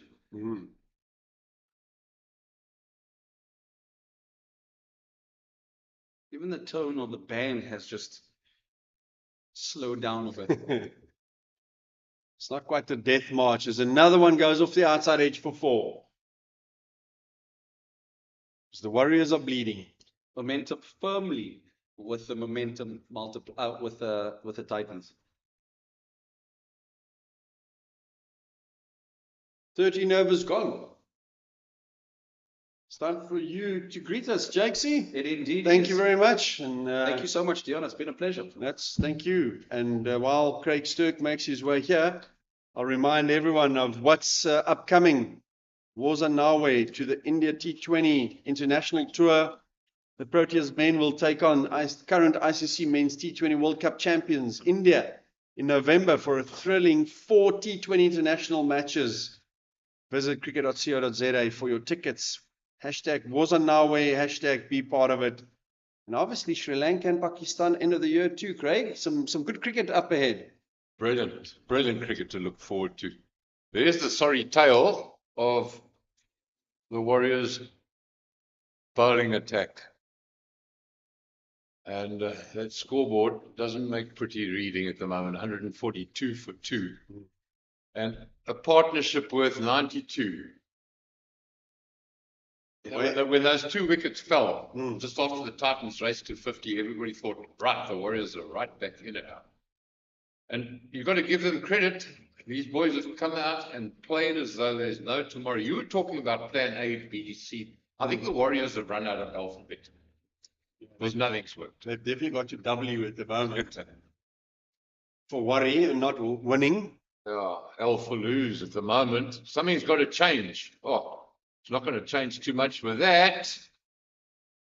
Almost. What is it? That would have been absolutely brilliant. 12th man, Matthew de Villiers. He's a rookie who's just moved to the friendly city too, related to Peter Stradom, the ex-Protea and Border and Eastern Province player. Young batter moved from Cape Town. Now, he's on the field for Teshile. Yeah, this is a case of fetch that. Get somebody to throw. Understand why the Titans have amassed so many runs. And finally, his rollicking innings of 73 comes to an end. Oh, Teshile on the field. He is on the field, yes. I was hoping he wouldn't be on the field. You pronounce it so nicely. I'll leave it up to you to do the pronunciation. Now, that was a good catch. Not easy, but, is it a little bit too late, I think. Without a doubt. The horses bolted. Well, we've seen stranger things. You think back about the, I can't remember the exact year. Was it 86, 87? The humdinger here, Clive Rice, bowling the Australians out when Graham Pollock played his final innings, got 140.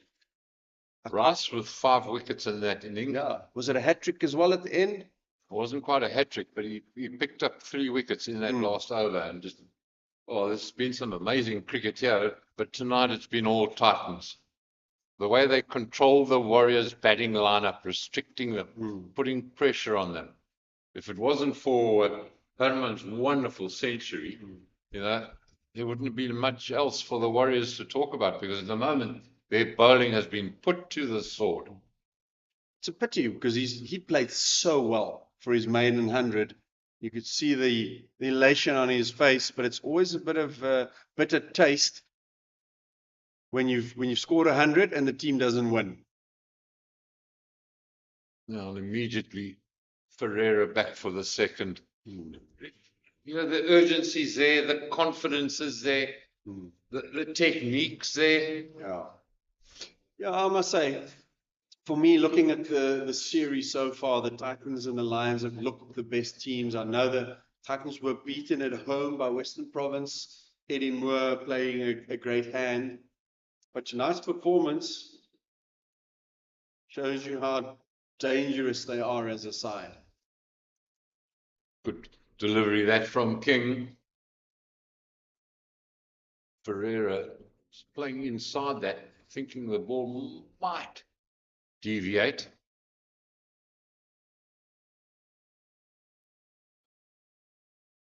It's a bit of a strange situation for me, doing some English commentary again. Usually I've got to say, pardon me for using the English expression, and now I'm thinking I want to use the Afrikaans expression. You know why we call it offspin? And they spin off a spinny.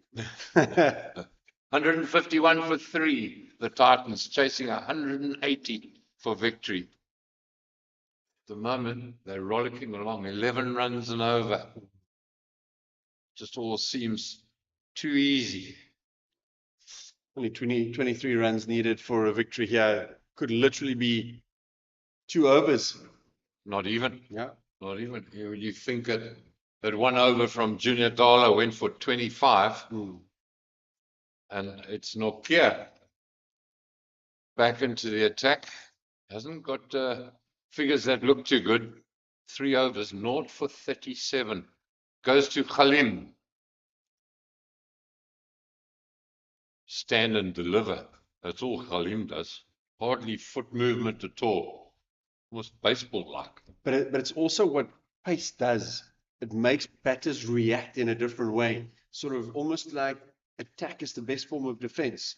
Start playing shots. Yes, the ball can fly anyway. To me, I'd be saying in this situation, bowl a Yorker. If the batsmen are just standing there trying to play baseball, bowl a Yorker. That's not going to help either. And they'll come back comfortably for the second. Third man has to be fairly fine because of the extra pace of Nortje.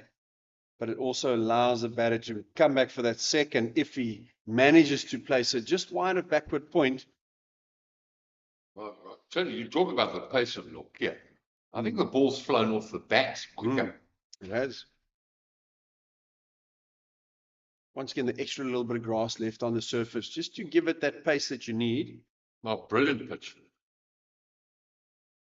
I'll fetch that again. It just shows you a bit of moisture on this outfield. It has slowed up a touch. Kruger does well. We're going to have 360 plus runs in this match. It's great value.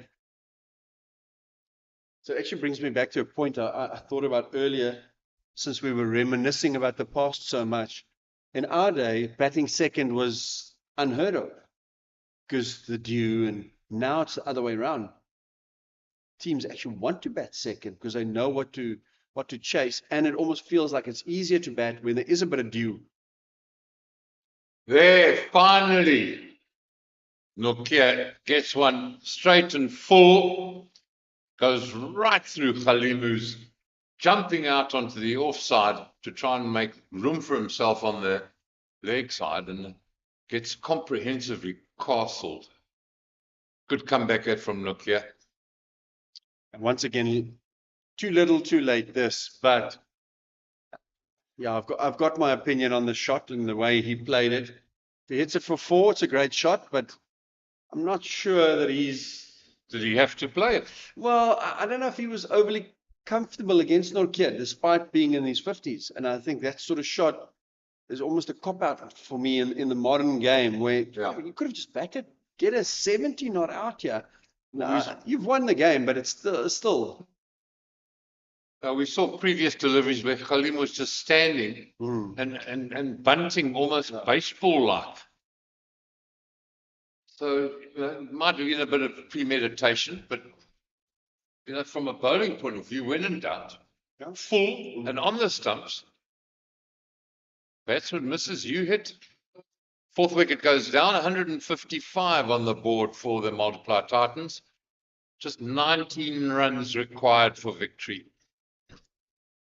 Makanya, the new batsman. I'm sure he had a hand in getting Gqeberha to the Titans as well. I think the move for him from the Dolphins to the Titans was a good one. More responsibility. He's been given a leadership role in the team as well at times.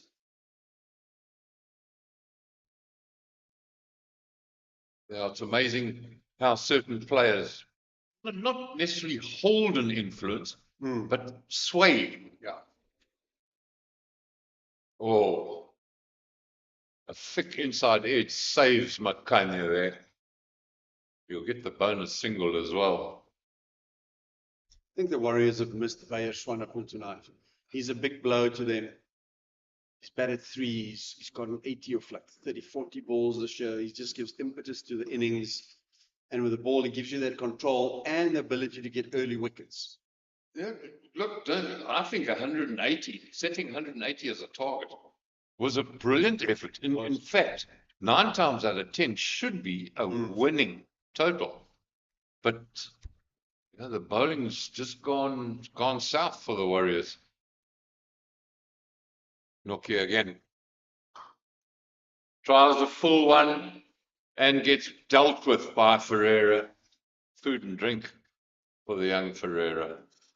This guy gets paid the big bucks for shots like this. I know it was full, but you still got to hit it. It's still not coming at 110 kilometers an hour towards you. He's a dangerous, dangerous player, a sought-after hitter in world cricket. You're talking about hitting. In a casual discussion the other day, what's the most important thing, do you think, these big money franchises, in terms of coaches, managers, what is the most important criteria for them that they look for in a player? I think it varies. As I said earlier, you're going to have guys. Number 1, strike rate. Don't even look at average. Don't even look. Just simple strike rate. Yeah, sort of strike rate and average, they add together, and it's got to be about 180. If you do that, they feel you're a great player. But I think also it's some guys need a strike rate that is a bit longer. But then you have guys like a Livingston, as I mentioned earlier, that has the ability to hit the first ball for 6. He might only bat 6 or 7 balls in an innings. You'll change the game. So his strike rate has to be a bit higher. He's got to be 160, 170 average strike rate. and to a lot of those decision makers, more valuable. Yeah. Well bowled, Matawa. Yeah, just double checking. Highest total batting second here to win is 173 for 1. So the Titans should make history tonight. It'll be they need 181 to win. 180 on the dot. 180 to win. So yes, that'll be the 4th highest score here, batting second, but the highest for a win. So it is a wonderful effort by them. Well, we're saying it's a win. If they lose it from here, I would be shocked. That's, one would consider it a walk in the park. Mm. But at the moment, the board is a little bit confused. It says the Titans 160 for 4, but they need 14 to win. To me, they need 20 to win. No, it's a 19. Oh. So they have Changed. They've reduced the number of overs because of that rain delay. Contacts are umpires anywhere these days. Only to complicate it and confuse. Duckworth Lewis par is 138, of which the multiplied Titans quite comfortably ahead. Mm. I think even if they lose 4 wickets from here, they might still just sneak ahead. Different emotions in those different camps there. Warriors are worried. They know they're basically out. Titans feeling comfortable. And you've got to take your hat off to the top order, because each one of them has come in and thrown caution to the wind, played his shots. Some have come off, some haven't. Mm. And the next batsman's done exactly the same thing. Oh, that's caned over extra cover. Good diving stop out on the boundary, or restricted to the 2. That Ferreira is such a strong striker of the ball. That wasn't even hit properly. It was effortless. So if I get this correct, the Lions have gone top of the log by beating the Dragons. So the Dragons will probably be in 3rd place, because the Titans will go to 22 points.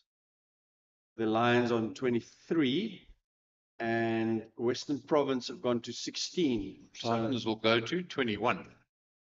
21. So Yeah. 17 at the moment. Another full toss to Ferreira, and quite easily dispatches it away for 4. So it seems like Lions Province and Titans Dragons semi-finals. It should make for some good viewing again. Certainly.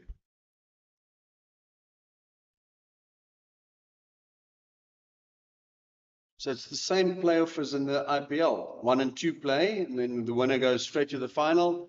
3 and 4 play, winner plays the loser of the first match. And then the final. Oh, that is smashed. That is huge from Ferreira. And in terms of Duckworth Lewis, draws the team's level. So the Titans require 1 for victory.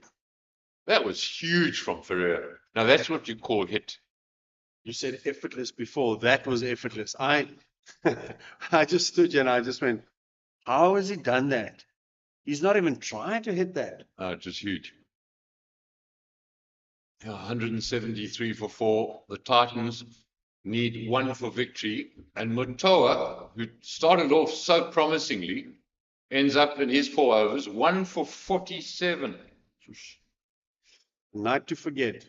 So I remember the first year of the SA20 when Ferreira was signed for a 4 point something, if I'm not mistaken. He was about to give up cricket, and how his life has changed through that moment. Playing IPL now, things happen quickly. You've got to be ready. You've got to be ready. Right time, right place. Mm. And you take each opportunity with open arms. King now, 1 run required for victory. That won't be the run. It's been a very dominant performance by the Titans. If they play like this, they're going to be a tough team to beat. Yeah, I can't see too many short. You look at Titans and Lions. Those look like the 2 top sides. And that'll be the end of the game. spoon into the wicket area, might not even run to the boundary. It will just make it. And a comfortable victory for the Multiply Titans as they reach 174 for 4 and gives them a comfortable victory, qualification for the semi-finals and the playoffs. And unfortunately for the Warriors, it means better luck next year. That's them out of contention completely, but totally dominant by the Titans. You cannot deny every facet of the game was won by the Titans. It was set by, or the tone was set by the bowlers this afternoon. Yes, it was a good toss to maybe win because conditions were conducive to seam bowling. They got the ball in the right area, put them under pressure. And as you mentioned earlier, if it wasn't for the brilliance of Herman, they wouldn't have set a challenging total like this. But it wasn't too challenging with Munsami and especially Khalim just on fire tonight and finished off by Ferreira at the end. No, that's a scary batting lineup when you think about it. What damage they could do on an up-country pitch where it bounces and comes on nicely to the bat. Oh, no wonder they're scoring such huge totals on the pitches up-country. So there's the match summary. Dafabet Warriors losing the toss, asked to bat first. Jordan Herman, a brilliant 100 from him, contributing to that Dafabet Warriors total of 179 for 6. Gqeberha Shamsi, good bowling from him, 2 for 23. Khalim has had a very good game, both with bat and ball, 1 for 28 in his 4 overs. Corbin Bosch and Junior Dala a little bit expensive. And in reply, the Multiply Titans chasing a revised total through Duckworth Lewis, needing 170 to win. Oh, they made it look so easy, getting home with 2.5, slightly more than 2.5 overs to spare. Munsami, a brilliant 73. And Khalim, well, his all-round performance, surely in my book, would make him man of the match. Certainly deserves it. Mind you, you could give it to a whole host of those Titans because they really have played well. And that's the story here from Dafabet St. George's Park, where the Warriors have been put out of contention by the Multiply Titans with a comfortable victory by 6 wickets. And we look forward to seeing you all and providing you some much loved cricket entertainment in the matches to come.